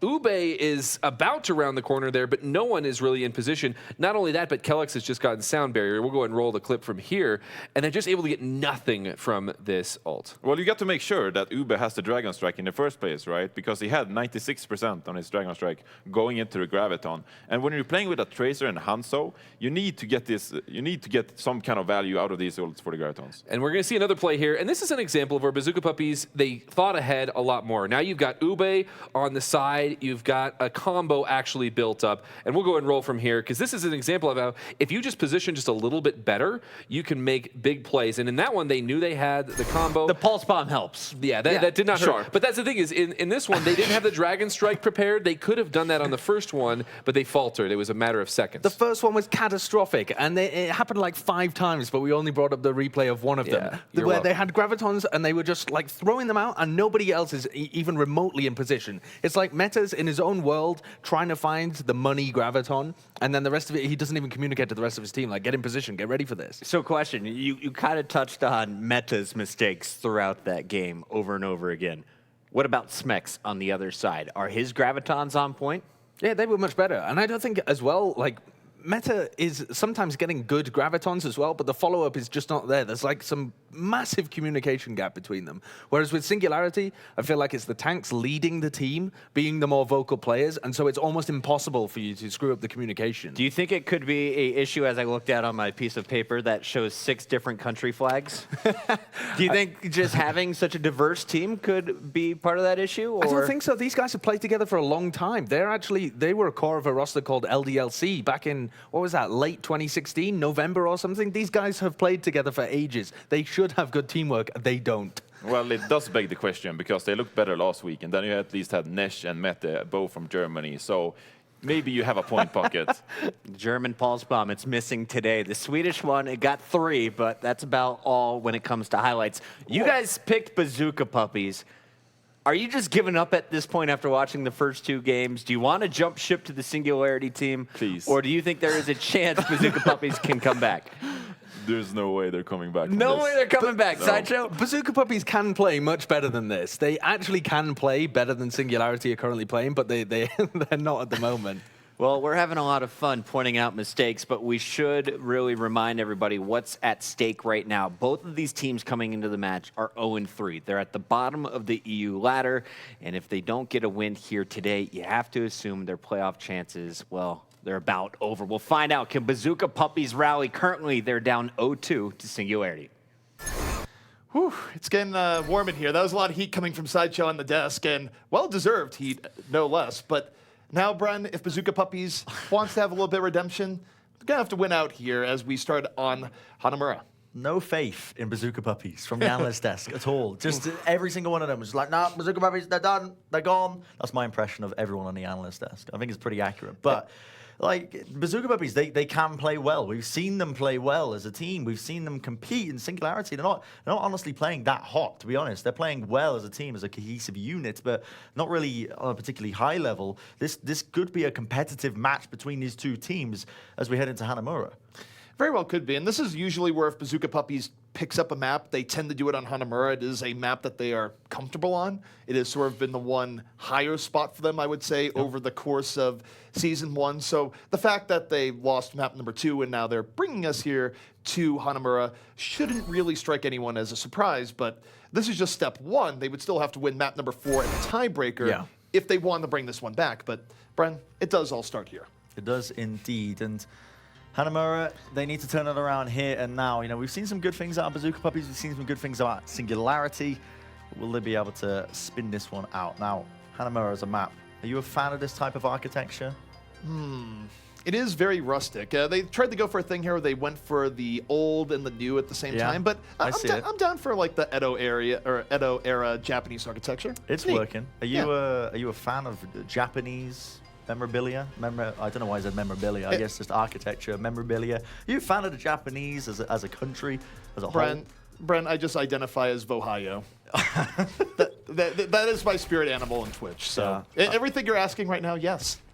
Yes, right. it also frustrates text to no end. I'm not going to ask you what your favorite anime is. We won't delve that deep into it because we've got team compositions to talk about. They're on the screen, they're ready and waiting, and the Bazooka Puppies are on the defense. It looks like, again, just standard stuff coming out from them. They're running that 2-2-2 dive. They got Ubi on the Genji instead of the Hanzo for once. I guess the analyst desk will be happy with that one. And also Rubicon. Instead of the Zenyatta, he's going to be on that Ana, providing the long-range shields, providing that stability for the roster. All right, we'll see if this double flanker defense of Bazooka Puppies will be working out. It is going to put a lot of pressure on Ube to build that blade early. And look at Rubicon right now, waiting. Bionade up. Will it hit? Does it blend? Does it blend? That was the question. Where is this bio grenade? There it is. There he got it set is. down, but I think it got ate by the defense matrix. It was so late. It was a nice catch there by Specs. Singularity now moving their way forward. The threat of the bio grenade is over, and Singularity, not a lot of subtlety here in this push. They just go straight up the gut, and Bazooka Puppies is letting them. Yeah, they just literally let them enter the courtyard here with no fight at all coming out from them. Bazooka Puppies now are looking to try and get this defense going, but Singularity have assumed the position all over the place. In fact, it's going to be Kellex who brings down Sharp, who I imagine was trying to make some work happen in the back lines. Puppyfresh, meanwhile, is not being dealt with in the slightest. He's still there, putting in the damage, focusing down these Discord targets, and as the follow-up kills roll in, I gotta say, it's looking very much like the Singularity show. That was just awkward for Bazooka Puppies. I don't know what their defense was trying to accomplish there. They let Singularity easily roll onto the point. They didn't contest them at any moment in that, and then their tanks were split up. Meza and Mete were on opposite ends there. The coordination was just lacking for Bazooka Puppies, and now Singularity has a chance to really take advantage because look at Fisher right now. Gonna have that tack visor up in a moment. If Puppyfresh can get this early pickoff and Singularity can take the high ground, they're gonna be in a great position to set a blazingly fast time on Bazooka Puppies' best map. Wow. Bazooka Puppies, they do have the Nano Blade available to them. In fact, that's exactly what they're going to be going for. Ube already leads the initiative in. Christopher is going to be falling here as the Nano Blade puts in its work. Definitely does a lot of mitigation and forces Singularity out of this fight. I'm not going to be looking to take this any further. They did trade the Transcendence for that one and didn't come out on top. So the question is now, are they going to be able to rotate around? They've got a lot of time to work with, remember, at the end of the day. 6 minutes is tons to work with. And Ube, that was a nice stagger kill down to Specs, I just realized, in the back lines, which means even more time being bought for Bazooka Puppies. So for Bazooka Puppies, that's definitely good for stabilization. Now we go into the next phase where they're going to want to use a sound barrier that can test Singularity here early on. You don't want to let Singularity get the easy high ground advantage where they are going to have everything up aside from the Transcendence. So how Bazooka Puppies plays the opening here is important. They're contesting the top, but now it looks like they're falling off. Singularity is able to get over the top here easily, Bren, and that can spell disaster for the Puppies as this goes forward. So much burst damage into the corner there. Just immediately brought down Psycho Waffle before he can get the sound barrier off, and that's led Singularity in. Kellex uses the sound barrier. He's going to be leading his team in. Singularity have not lost a single player. In fact, Meza's going to be falling as well. Meza not able to really get the damage done that he was hoping for there. Still, the kill's going to be flowing in. They need to try and bring down Sharp as they start to play the point roughly and try and bring down these players. I don't like where Fisher is positioned here. Fisher put himself in a really rough spot. He gets away with one here, but he's not where you want to be as a soldier. Might not matter, though, as the rest of Singularity is just dominating space. Last-ditch effort right now coming in from Bazooka Puppies. They use the nano-boosted Winston, and they melt Meza. They don't care about the damage reduction. They don't care about much at all. Sharp, one of the last few people delaying here. Look at that from Christopher. Able to get out of danger, but for how long? He went in too early. I mean, the rotations were nice right now, but it's just Psycho Waffle left alive on the point. Post bomb onto Ube. He whipped out the blade, but he got nothing from it as Puppyfresh was ready and waiting as the players try to make their way onto the point. It's not going to be good enough for them, and Singularity claimed the second checkpoint in a rapid fashion. They got 4 minutes, 41 seconds on the clock to make something work. But now the rounds, the sides will switch around. Bazooka Puppies are going to be on the attack this time. We're going to see what they can do. Got a bit of a pause, but in the meantime, we can take a look at some replays, I guess, maybe, potentially. We're going to be looking at our ugly faces first of all, but that was crazy fast coming out by the side of Singularity. I mean, just look at this play coming out now by Puppyfresh. The pulse bomb onto the ult in Genji. Ube, if there was anyone to turn it around, it was Ube in that scenario, and Puppyfresh just shut him down. That was a great pulse bomb there, where, I mean, it's one of those things where he had a good read, and it ended up working in his favor, where Ube's just dashing right at the same time, gets stuck. Goodbye, Ube. And Ube, I mean, is someone that Bazooka Puppies looks to bail them out of those situations, very often with a Dragon Blade, but sometimes you just get popped by the freshest of tracers. Yeah, I cannot count the amount of times I've dashed as a Genji and you just get charged. Like, somehow, I think when you dash, it just increases the size of your hitbox. Like, it just turns you into a car that anybody can hit. Your hitbox is massive. Everyone gets free reign of you. And you're just like, what? I shouldn't have died from that. But, you know, who knew? Genji is not invincible. But as we talk more, as we talk about these two teams as they're breaking it down into Hanamura, do you think Bazooka Puppies are going to have a chance coming into this now? Because, like we mentioned, Singularity just got a massively rapid time, and it's hard to come off like the sort of mental defeat off the back of something like that. So there's always a chance, right? You never want to say, no, they're completely doomed. But Bazooka Puppies hasn't given us any reason to think that they are going to be able to pull this one back from how they've been playing here so far, where, frankly, Singularity has been outplaying them in most facets of the game. No. Has Singularity been perfect? No, not even close. You saw the gravitons back and forth at King's Row that were highly perplexing and sort of like left us all for a loop. So it's not like Singularity's playing perfect. But Bazooka Puppies, they're certainly not getting as much from Sharp as Singularity is getting from Poppy Fresh right now. And on tank gameplay alone, I would also say that you've seen better stuff out of Christopher than what you've been seeing from Meza in the head-to-head. So in key mechanical matchups, Singularity's just been playing better. So what is Bazooka Puppy's win condition then coming into this? Because, you know, Reinforce, he's talking up this Sharp, this 15-year-old prodigy from Sweden. Is he the player? You know, he has been turning up. It's just the rest of his team hasn't really been brought up to the same level as him. Do you feel like if the rest of the team starts playing at a similar level to Sharp, this is enough to bring them up a bit, or is it some more underlying issues? Well, let's take this one map at a time. Assault is one of the more variable map types that you'll get in Overwatch, where it only takes 2 good team fights to get to the end. So this is where Bazooka Puppies maybe hopes that the odds are in their favor, and they do put together 2 really good fights, or Singularity makes a terrible mistake here early on that would just allow them to set a really quick time.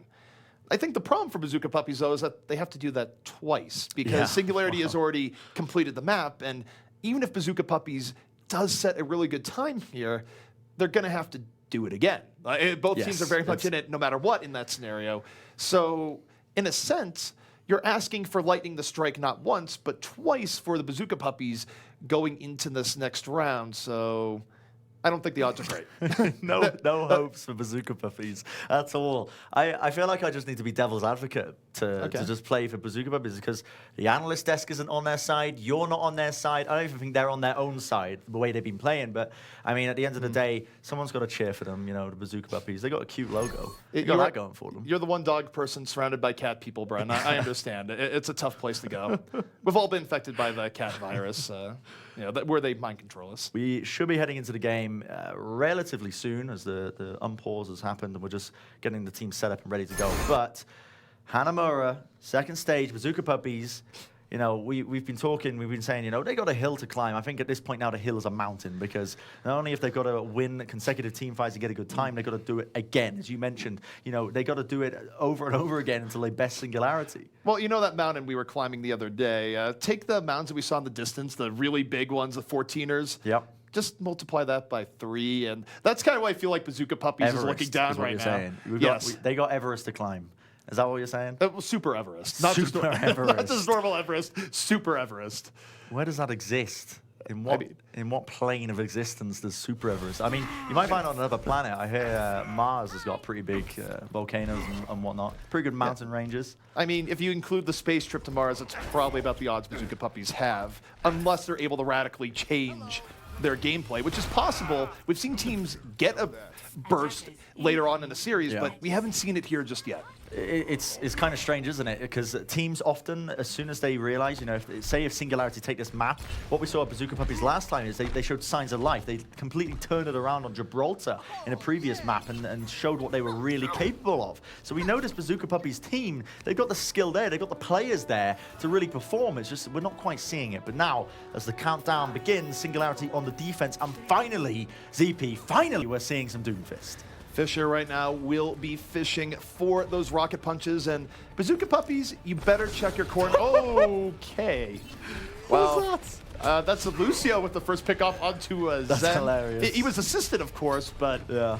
All It's just right. funny because normally it's the other way around. You know, normally it's the Zen getting the pre-fire kills, but in this case, Kelix, you know, says, "Let me show you how it's done." Well, Rubicon is going to float his way back from the spawn, and we will resume where we are, but 30 seconds have been taken away from the clock. Good beginning here. The Singularity is Fisher just waiting, creeping, and there's the punch. Now here we have it. Mete is just forced into the corner. He's trying to defense matrix his way through right now. Singularity playing very fluid all around the point, and Meza will be the first casualty. Meanwhile, Sharp goes for the back lines, forced to recall back as he was being pressured.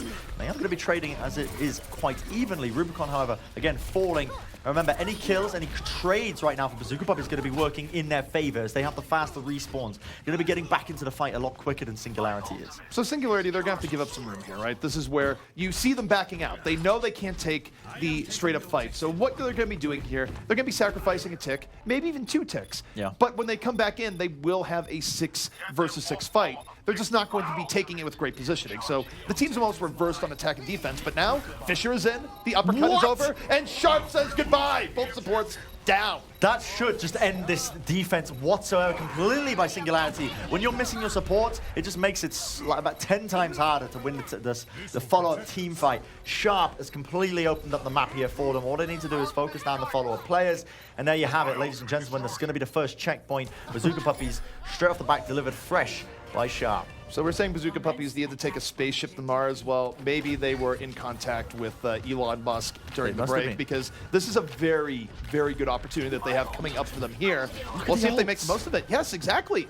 Barrier blade are up, and even a self-destruct. This is the time to strike if you're the Puppies. Yeah, Bazooka Puppies now, they're going to be leading in through main, looking for the openings. They're going to be using the sandbag pretty early on, relying on Rubicon to build up his Transcendence. He does have it. Still, Ube holding onto his Dragon Blade. Forced out the Transcendence just by staring at him with the deflect out. Not too sure on that game plan, lad, but it seems to have worked out regardless. Now the self-destruct into the back lines. Bazooka Puppies not getting anything from it. In fact, they're losing a lot of their players in the midst of it. Rubicon falling to Christopher means no more Zen, no more Discord Orb, and the fight has just been made much more difficult. Singularity rope-a-dope that. They just stayed back closer to the spawn. They let Bazooka Puppies use some of their ultimates for very little effect, and then once those had faded, they just went back out. So Bazooka Puppies, they had an opportunity. It was a big one. Now it's faded. Now they have to play this more the standard way, Bren, where they have to get an early pickoff and hope to snowball it.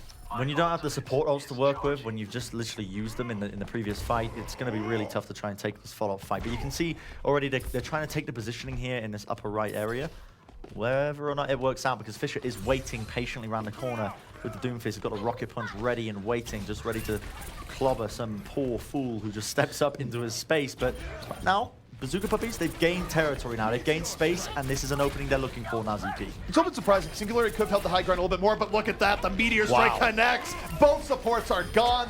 You box with Doomfist, and sometimes you lose. Certainly, Fisher, man, he's looking for more kills. He's going for the seismic slam. Tries to go for the jam. Will he find it? Not quite. Just zips over Sharp's head, and Sharp ends up winning the 1v1. Again, I don't know how much that's actually going to help them, as Sharp now just has to reset anyway. But still, crucial time that's being brought down here by Bazooka Puppies. And Singularity still holding on. Now they are with a time advantage. The one thing I'd like to see from Singularity here is that when you're running a Doomfist versus no Doomfist, you can contest the high ground a lot more aggressively than you can with non-Doomfist comps. And so far, Singularity, they're still playing this a little bit back. But Bazooka Puppies are not running a 76, so the high ground isn't quite as dangerous if they grab it. You don't have to worry about the 76 just pelting you from afar. They're pretty much all in on their dive anyway, so maybe that's why Singularity is just letting them have the run of things right now. Ube's been holding onto his Dragon Blade for absolutely donkey's years. You know, he hasn't unleashed it at any point because he's waiting to try and bait out the support ults. He's been trying to be patient with it, and we'll see how this actually plays out now. As the point is going to start to get played up slowly but surely. Sharp goes for the pulse bomb, but doesn't actually connect onto any target. Still, Ube will claim that kill, and it's traded 1-for-1 as the Winstons will fall. Ube right now does pick up 2, and it's a good start. Bazooka Puppies, they're investing. The Transcendence is down, but now Singularity, they're going to drop the beat and roll right out themselves. Poppy Fresh, a big threat rolling around. Ube getting forced back a bit.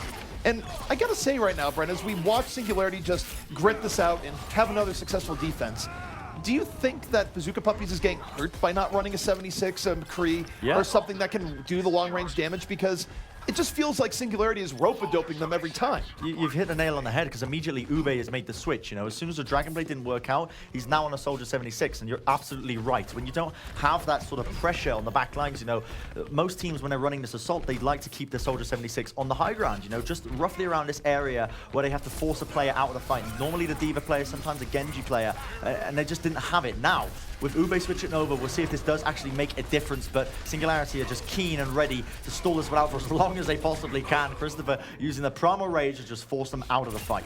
So this is interesting. After the 76 swap, this is the first time we've seen Singularity really contest Bazooka Puppies when they went for the high ground. So if this is intentional, it's very smart Overwatch by Singularity, where they're adjusting the positioning of their defense based on the composition of Bazooka Puppies. And now that they are running the 76, they're not able to get the high ground they're looking for, and instead they're running into a bit of a brick wall.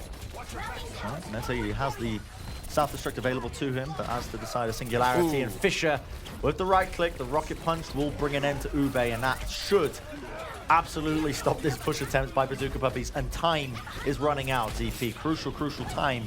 They've only got a minute 50 on the clock to make something happen. You know, yes, they get the D-Mech out of Smex, but at the end of the day, he's just going to reset off the edge and be back with his team. Very smart defense here from Singularity, where, again, when they're against full dive with the Genji, they held back. When they're up against the 76, they hold high ground. And now, take a look at their reward right now for several successful fights. They have an ult bank that's nearly fully charged.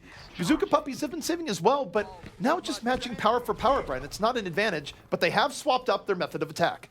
They have indeed. Looking to go for a different area of attack right now, going for the left-hand side as it stands, and they're immediately going to be trying to focus down the back line. Sharp has brought down Mr. Beck. That's an opening. That's something they can use because it means no more Transcendence now coming into this. The self-destruct from Mete will definitely help them as well. These kills are flowing, ZP, and this is the opportunity they were looking for. It's a great opportunity indeed, but because Singularity has so much buffer here, they can wait. There might be 6 people on the point, but you have a Transcendence, you have a Meteor Strike, you have a little bit of room. Now Mr. Beck needs to zoom out. He's going to do it just in time, and death might be raining from above and not Farah. Instead, Doomfist as Fisher comes back into the fray, and there it is. The fact that he's finding 2 kills on both the supports in the middle of this is crazy, because now Singularity have just sealed their defense just off the back of that one Meteor Strike, essentially. You know, Mr. Beck obviously stalling with a Transcendence at the crucial time, because remember, they were so close to getting that. It was almost like 90% on the clock. They were incredibly close. If they didn't have that Transcendence, it would have been curtains for them. But now, 15 seconds remaining, ZP, for Bazooka Puppies to do something, and this is going to be a slugfest because no side has any ult. Singularity might get a sound barrier, they might get pulse bombs, but it's going to be essentially a battle of mechanical skill. And Bazooka Puppies are going to go right up the gut here, and oh, Rubicon crunched by Fisher early on. That is the opposite of what Bazooka Puppies need. They need an early pick. Instead, they get picked off in turn. The barrier is dropped, the beat is in play, and Singularity will easily hold here against the Bazooka Puppies. And Singularity's claiming this win on Hanamura means that they're going to be claiming map number 3. That's big in the grand scheme of things now, because when it comes to the playoffs, this is going to make a huge difference. The fact that they've actually got a win under their belt means if they really perform and beat out the hard hitters, you know, I'm talking 1, 2, 3, I'm talking E United, or not even necessarily E United, as they're also low on the scoreboards, but teams like Misfits and whatnot, Singularity have an opportunity. They've got a glimmer of hope in the dark for them to try and make it to the playoffs. But the question is, you know, how are they going to be able to keep this up? Because Singularity have been changing up their rosters constantly throughout this entire competition. Is this too late for them to try and work off ZP? I mean, what's your thoughts? Well, it's never too late if you have some glimmer of hope mathematically to stay in it, so let's just set that there. But it's going to be tough, right? Where they still have more difficult matches yet to come. They still have to gel as a team. But if nothing else, we can say for low-hanging fruit, they are better than the Bazooka Puppies here today. Yeah, and it's almost surprising in a way because, you know, our analyst desk, they were, you know, flopping and flipping and flapping all over the place. You know, they didn't know really what team to go for, you know. They were, you know, half of them Bazooka Puppies, half of them Singularity, switching all over the place this morning. And now we've just seen Singularity have, you know, undoubtedly proven themselves to be that, at least on a level above Bazooka Puppies. All right, well, guys, we're going to be going to a quick break. When we come back, we'll see just how map number 4 will unfold.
back to Overwatch Contenders Season 1 EU. Bren, Cough button. Aha. We got it. We got it. Don't worry. Don't panic. We got it. We fixed it. We fixed the issues here. I assure you I wasn't saying too much important, but we are back with Overwatch Contenders Season 1 EU. And Bren, Singularity, they've won the series, but they're in such a state where tiebreakers do matter for them. So they would very much like to finish this out 4-0. I mean, yeah, absolutely. If nothing, it's for the pride, isn't it, of playing well and actually taking a map, because we know Bazooka Puppies are capable. We're going to Gibraltar. It's a map that they were actually quite strong on before, you know, in previous performances. They performed very well on Gibraltar as a map, so maybe this is their time to shine. Granted, they did need to pop off on Widowmaker to make it happen, and they've changed up the roster to a degree. You know, they've got Sharp playing. I'm not sure how capable his Widowmaker is, but maybe we might see a repeat of it once again. But here it is, Watchpoint Gibraltar. Lovely. Now, here's a question for you, ZP, all right? The NA casters, Goldenboy and Mr. X. Mr. X seems to think Gibraltar is actually located in Canada. Where do you think Gibraltar is? All right, well, so I wasn't supposed to talk about this because I have the true knowledge of where Gibraltar is, and contrary to the popular belief, it's not Canada. It's not a real location in the world. I mean, people who point to a map and like point it out, they're clearly just lying. Gibraltar, it's in Kansas. It's in Kansas? Yes. Wow, I didn't realize they had such beautiful sea views in Kansas. Well, wow. Right, because that's where you have to go underground. You have to go deeper into the earth, and then you find the hidden ocean. And then you find Gibraltar and Winston. I mean, Mr. X was pretty confident. He also told me that Germany was in parts of Australia, and among other things. I don't think his geography knowledge is too great, to be honest. Neither with Sideshow. Sideshow was trying to tell us that there were 65 states in America. And I was like, what are you talking about? Who are these people I'm surrounded by? But no, let's stop talking about geography before I get too carried away. Let's talk about the team compositions, because they're on our screens. Bazooka Puppies are on the defense, and again, sticking with the exact same composition that they've been loving so much. It's that 2-2-2 dive composition, but again, Rubicon on the Ana for the superior heals, and running Ube on the Genji. We'll see just how this defense works out. Bazooka Puppies have favored this dive defense, but over time, it's not able to give them the stability that other defensive setups seem to give other teams. In any case, Singularity not coming out with anything too crazy either, very standard across both ends. And Bazooka Puppies, they're challenging this really far out. This could be a disaster. They lose Ube immediately, and the dive from Singularity, very good here early on, but they're not quite able to finish the kills in the back. Fisher tried to go for the dive, and he tried to deflect the bio grenade, but again, didn't work out for him. But still, doesn't even matter when Poppy Fresh is absolutely destroying the opposition. I don't think it does, because at the end of the day, this guy, we were talking about him week number 1. We were saying he's got something to prove, you know. Christopher seems to believe in him. Christopher, Big Chris, as he's known in the wider community, he seems to think that Poppy Fresh has got something about him. He's got that spark. And in this game, we are seeing it. Poppy Fresh has been a key player in this Singularity roster. Well, Bazooka Puppies, they are under the gun right now, Bren. They have to come in through this choke point and somehow bring this back. They have all 6 players, but for how long? They're getting cleaved on all ends by Christopher, and yet they fight it back. They take down Christopher. They're low, but they're able to heal up, and they might just be stopping Singularity when it looked like Singularity's assault on the first was all but assured. Great defense coming out by Bazooka Puppies. They recognized that they could defend it there and then. You know, they had the spawn advantage at the end of the day.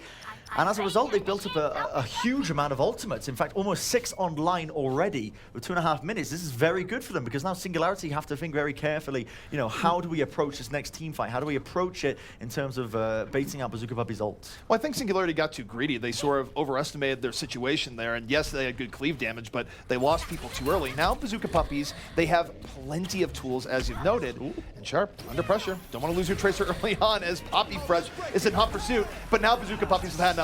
They engage. Yeah, they're going to be trading out the Transcendence, and equally ults are flying all over the goddamn place. Fisher answers back with his own Dragon Blade, brings down Ube, and takes him out of the skies. Now we see the Primal Rage going to be used by Christopher to the tail end of this fight, along with the Self-Destruct means that this should indeedy do, with the 2K popped off by Smex there, be this kill. Mete tries to basically stall this one out for as long as he can, and he's bought crucial time for a few members of the team to get back onto the point. But ZP, this will be the first checkpoint, going to be going to Singularity here. But they had to invest everything into that fight to try and make it happen. Sure, but so did Bazooka Puppies, and Bazooka Puppies has nothing to show for it. They lose the point when they started out with the ultimate advantage. They burn their ultimates for no effect, and now they're on the verge of getting staggered as Singularity turns up the heat. Poppy Fresh exploding into the back. Bobby Fresh, man. He's incredible. It's like a completely different player than what we saw. And as I say that, he loses the 1v1 to Sharp. So, you know, maybe I cursed him, but I had faith in him to win that 1v1, to be honest. That's why I was bigging him up so much. But Singularity off the back of that, killing that with the double kill with the pulse bomb means that they now have an opening to work off. You know, they can start to play a bit more aggressively. And look at that, immediately. Psycho Waffle's going to be falling as Chris brings him down.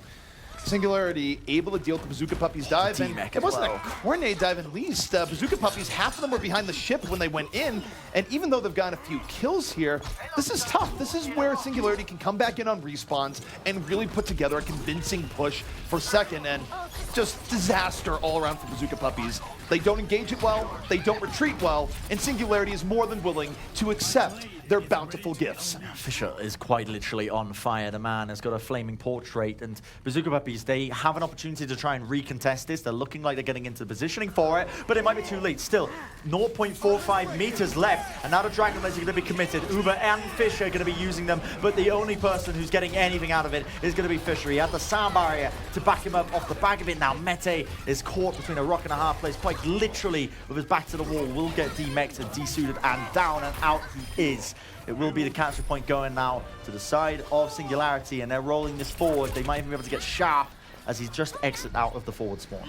The Puppies look broken right now. This has been nothing but brutal, where even when they had a chance to reset because Singularity dove too deep, they just repeat the mistake that their opponents did and get themselves completely staggered and thrown off the case. And now, you look at Poppy Fresh Bren coming in from the side on the hunt. He sees the Zen. Here he goes. Nope, doesn't even need it. He doesn't need it, but look at this, Mete in the back anyway. He picks up a double kill with the self-destruct. Sharp has the pulse bomb as well, so that's already a massive advantage when it comes to the player fight here. Poppy Fresh will take the 1v1 with Sharp, come out on top, but now he's got the entirety of this Bazooka Puppies squad on his back, and he will get brought down. Smex, if he gets desuited here, this could be rough as well. Badly needed stability coming in here for the Bazooka Puppies, and now they double down on holding in, but they get blown up. The barrier not enough. That is not good at all for the Bazooka Puppies. They were split up. The barrier was in an awkward position, and Singularity is capitalizing. 4 unanswered kills for Singularity, as now they have an enormous chance. Support ultimates to be chained here, Bren, and you take a look at Fisher. That blade is ready. Yeah, I mean, this self-destruct was huge because it brought down Rubicon. It completely took the actual the Transcendence out of the fight in the midst of it. But now, here we have it. It's ultimates against ultimates. It's being popped off. The sound barrier by Singularity trying to concatenate it on top. Poppy Fresh sends out the pulse bomb, but doesn't quite find the target he was realistically looking for. But does it really matter when Fisher is there with the blade? He finds the slices. He gets 1 kill off the back of it. Ube now is his time to strike, but it's not good enough CP. He gets brought down without a sweat. The blade was way too late for Ube. Came up later in the fight. Not a good opportunity as Singularity crushes the team fight. Psycho Waffle, the rare Reinhardt. That's the support to Reinhardt swap. Nice body block. Not going to work out. And Singularity still sets a really quick time for Gibraltar when the dust is settled. Yeah, I mean, Bazooka, they had opportunities to try and stagnate that, stagger it out to a degree. They had the ultimates on the line, but realistically, it just wasn't going to happen. Singularity had the momentum. They were snowballing forward off of fight after fight after fight. And now we'll see the rounds. The sides are going to be switched. Bazooka Puppy is going to be on the attack. It's their time to see if they can actually manage to get this in a rapid showing, in a good fashion. I mean, in the past, might I remind you, when Bazooka Puppies took Gibraltar in the past, it was reliant on them basically full holding on that first checkpoint. Now they're on the attack, you know. They've been pushed all the way back to the final point. What does that say now about Bazooka Puppies, given that their strongest attribute on Gibraltar was their defense? Well, they have almost 2 minutes left on the clock after that. So if their strong point was defense in the past, it's definitely not their strong point today. It's not looking good. Like, that's not a good defense. Yeah, it's not looking good. That's a poor defense. And if that's their strength, well, things get rougher from here, Bren. This is some interesting water effects. It's like gushing out of the rocks themselves. I like it, though. It's very pretty. Well, like I said, Gibraltar is underneath the earth in Kansas. Those are geysers. Yeah, that makes perfect sense. The lore of ZP, ladies and gentlemen. It's come to a bookstore near you where ZP explains everything, down to why the statue of, what's his name? Zenyatta? Mondatta. Mondatta. Zenyatta has not done enough against statues. Zenyatta has not been assassinated yet. Why is that statue made of gold? Oh, the statue isn't made of gold. It's the caves underneath Nepal Sanctum. That's where the gold is. Right, of course. Again, coming to the book of ZP's knowledge of Overwatch lore. I mean, hit that up. That's going to be a good purchase. But let's talk about the compositions. Again, we get carried away far too much. Bazooka Puppies are sticking with what they know and love. You know, Rubicon most likely going to be switching to either the Zen or the Ana. And Singularity on the defense running, again, the 2-2-2, the Genji, the Tracer. But again, standard dive compositions from both these teams. This is what Bazooka Puppies likes running, for better or for worse. They're sticking with it here. Singularity, though, they're not making the mistake Bazooka Puppies did in going too aggro with their defense. They're simply poking, but I don't expect them to hold here. I expect them to back up to a more defensive position as the dive comes in, and that's what we're seeing here. And though there's a lot of pressure in the Mr. Beck, he's able to shake it and back out, and Singularity is still a cohesive unit here on top. Well, they are going to be anymore. Yeah, not anymore. The Counter's Curse strikes again. The kills will flow in right now for Bazooka Puppies, as Sharp is definitely putting in the damage for his team, and he's laying the foundations for their success as they roll it through the car wash, I should say, this area right there. A quick little boot from Psycho Waffle will bring down Fisher as well, so a decent little push attempt as it stands. And Singularity, whilst they might be able to reconvene and recontest this point, Poppy Fresh dying late there is definitely not going to help their cause. I think Singularity was in the process of retreating, and Christopher somehow got knocked off, fell off, whatever, and now it's put them in a rough position. They're exactly where Bazooka Puppies were on their defense, but Sharp, pulse pump to the back, doesn't connect. The re-engage is here from Singularity. It's 5-on-5, both Winston's out. Sharp moving it around, Lucio in his sights, but not in time. The barrier connects, and Singularity will be able to take this fight off the back of the beat. So not only have they just used the self-destruct and the Dragon Blade there, this is Bazooka Puppies I'm talking about, they got nothing from it at all from the back of Kellex with a fantastic sound barrier. Completely negated the Dragon Blade from Ube, booped him back, gave enough time for his team to just focus him down, and then Mete, obviously the call was made too late for him to not use the self-destruct, so now they are working with essentially just 2 support ultimates. They might get a Primal Rage, they might get the Pulse Bomb, in fact they most likely will, but Singularity are working with their own Transcendence, and Fisher with the Dragon Blade. And here's the thing too with Fisher and this Dragon Blade is that if you've done your homework on Bazooka Puppies, you know that Rubicon oftentimes will transcend a little bit early. You don't have to use patience here, and instead, both Zenyatta's transcend early, the blade is held by Fisher and now comes out as a transcend fades, but it's going to be running right into the barrier. Yeah, Bazooka Puppies trying to chain up those support ultimates. They do it to a reasonable degree, but Psycho Waffle will get taken down regardless. Now Meza with the Primal Rage just causing havoc across the arena, but Christopher is definitely answering back with his own, finding so much time, finding so much space. And again, Bazooka Puppies, they get nothing from that fight. They committed 2 support ultimates off the back of it and a Primal Rage. The mechanical play is really suspect from Bazooka Puppies, where over and over again, we see the scenario where they have a 1 support ult advantage. They had Barrier and Transcend there. That is a huge advantage when attacking a point, even if you're dealing with the Dragon Blade. And Bazooka Puppies are not able to get anything from it when they're in that bubble of protectiveness that they're getting from their support. So it's just an ill omen. It is indeed. Fisher might almost fell there in the midst of this, but Sharp is the man we are watching right now with that Pulse Bomb in hand. He's looking for an appropriate target. If he even gets a D-Mech here, it could be actually pretty valuable for his team, but he's just getting focused down, trying to search for these targets, and the poke war continues. Sharp right now into the back line, looking for the baby Diva, who's just used self-destruct. We'll see if she gets back into her mech, and he does. Smeks right back in, and Ube forced out from the blade. Doesn't quite get what he's looking for as Singularity is able to clean up once more. Bren, we're down to the final 35 seconds. And I mean, if this isn't telling of the whole story of what this series has been, I don't know what is, because look at that, the D-Mech just at the end. Mete forced to jump back here. I mean, goodness me, 25 seconds for them to make a push here. Mete makes a switch. He has to actually forcibly lose all of his ult percentage on the self-destruct because he needed to switch out of the Baby Diva. He didn't have enough time to reset by suiciding off. ZP, it's do or die. Who needs to show up here? Who needs to really pop off? Rubicon, he has to get Transcendence up quickly. He doesn't have much time, but that's a good start. 96%, no! Doesn't get it. Fisher cuts him down, and the path is clear for the Blade. Fisher, cleanup crew in progress. The Blade is out. The Puppies are also gone. They're not going to be able to get back in here in any convincing way, Bren. That means Singularity. They're going to be taking this 4-0. They are indeed. Meza will do a last-ditch attempt with the Primal Rage, but again, It's absolutely for nothing here, as Singularity going to clinch it out in an incredibly convincing fashion. They're going to be claiming map number 4 here against Bazooka Puppies, and this is the glimmer of hope for their playoff dreams, for Singularity at least. Bazooka Puppies, I think the dream is almost dead in the water, but Singularity still have that glimmer of hope to make it to the playoffs. And Singularity, if nothing else, they have been actively retooling their team, well, very clearly, given the fact that they turned over 4 players just a week ago, but the turnover definitely seems to be good, where even if you look to last week where they did lose to Misfits, they gave Misfits a tougher time than the score line actually showed. Yes, they did. And I think you saw the fruits of that here. They go against Bazooka Puppies, which is self-evidently a weaker team, and Singularity looked very good by comparison.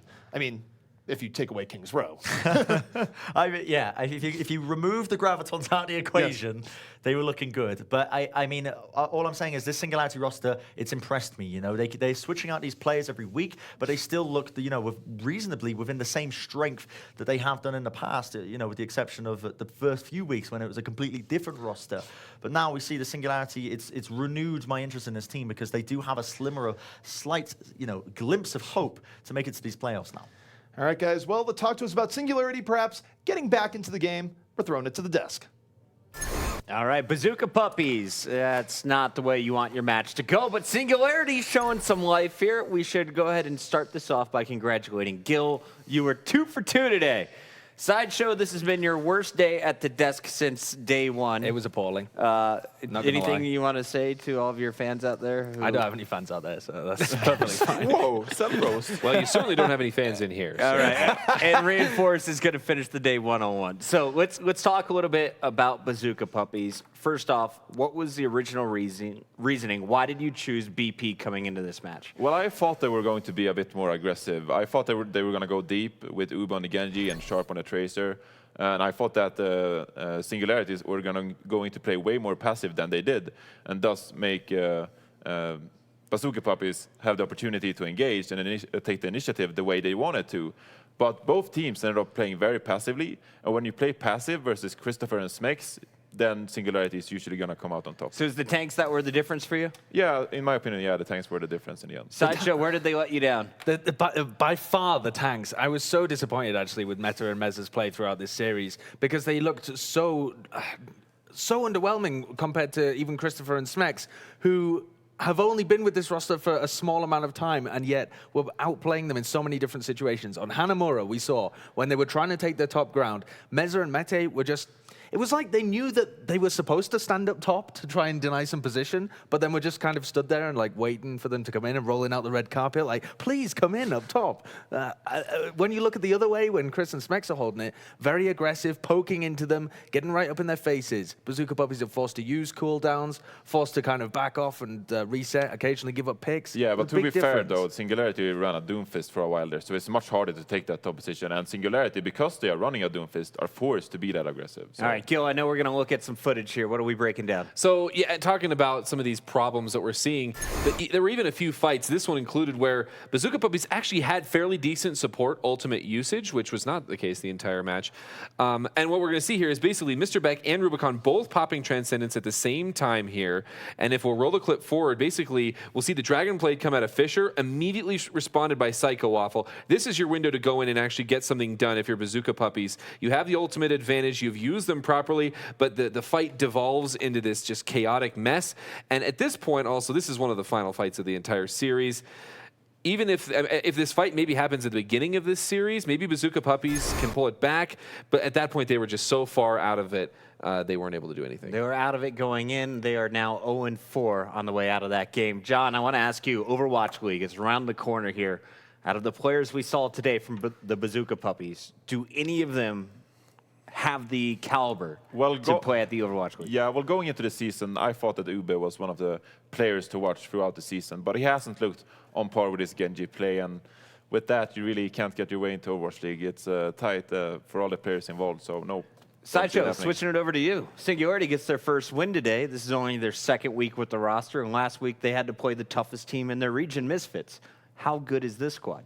How good is Singularity? Yeah. I think if they'd had this squad, the past 2 games that they've played, or 3 games rather, I still think they would have lost all 3, to be honest. I think it looks like a more competitive squad, and it has perhaps potential if they make a couple of changes and adjust as they go along. But they're playing against Bazooka Puppies. It was still really scrappy, mistakes everywhere. If they're playing against 3 of the better teams in Europe, I think they're just going to get demolished. Yeah, I'm hopeful for the future of the season, but their last 3 matches would have been rough no matter what. I do want to just highlight one player, if I might, and that is Puppiez. He played really strong, and we had questions about him last week. I feel like we saw the jitters maybe getting out of him last week, and now this week, I mean, he doesn't have to play against a giant like Misfits, and he actually stood up very strong. I'm also very hopeful for the young up-and-coming Swede next week. Sharp, keep your eyes on him. We haven't necessarily seen his final form yet. Yeah. He did nothing wrong. He showed up. So defensive. Great. He was as perfect as I said he was. Let's take a look at the overall standings here. This is how Europe is shaping up. Remember, only the top 4 from our 8-team group will move on into the playoffs. And looking at this run for Singularity, you got your first win today. You're in 6th place officially. Up next, you're going to face off against E United. That's still to go this weekend. Then they have Gigantti and Cloud9. If you look at those 3 upcoming matches, Sideshow, you said you didn't think they would have beaten 1-2 through Gamers Origin or Misfits with this current lineup. Do you think they have a chance against E United, Gigantti, or Cloud9? I think they probably lose all, the 3 games that they've got coming up unless this squad really develops. E United are always a weird one because they're at 0-3 at the moment. They've been underperforming this whole season. But the games that they have been playing against top teams have been very close. They played against Cloud9 in 1-2-3 and they took them to the wire. So I still think that's one where you have to give the edge to E United. Singularity, you're going to have to step up if they want to take series, and they're going to have to massively step up if they want to get into the playoffs. All right, so Singularity has their work cut out for them. We'll see how they play the remainder of this week. And overall thoughts on day 1, week 4. We only watched 2 games, 1-2-3 in Gigantti, Singularity, Bazooka Puppies. Final thoughts, Gill? Final thoughts, Singularity definitely coming out a lot stronger. I think Team Gigantti, they've toyed with my heart in the past because they have been on tops in former iterations of this roster.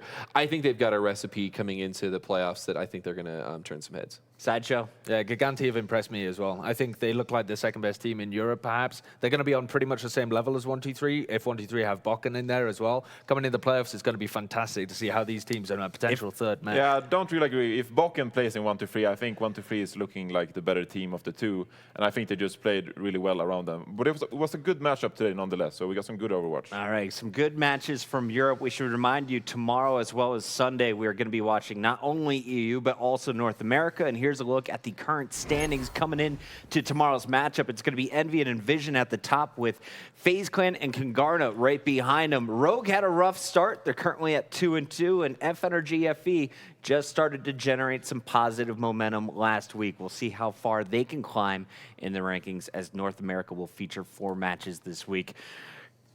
Today, we got a wrap with our final prediction scores. Gill, I think you've been talking to production because they want to show you some love. You've caught up with the rest of the group. 16-12, 57% correct predictions from our 3 analysts since week number 1. Join us tomorrow. We'll be back. Awesome games kicking off at the normal time. You don't want to miss it. We start with EU, as always. I'm Chris Puckett for everyone here at Overwatch Contenders. Thanks for watching. We'll see you on day 2. Bazooka Puppy, nothing to mitigate it in the slightest, but let's see it now. He unleashes the blade VP and he's looking for work. Well, there's no barrier. Fisher says, I am my own fault. It's the Mendez show right now. You're big enough, you're hyping up VP, and here it comes. Grab it to the back. It's a good one. Will the big guy be there? Sure. A triple kill off the setup from Mendez. Long away for him to get out of danger. Round 1, win it to him.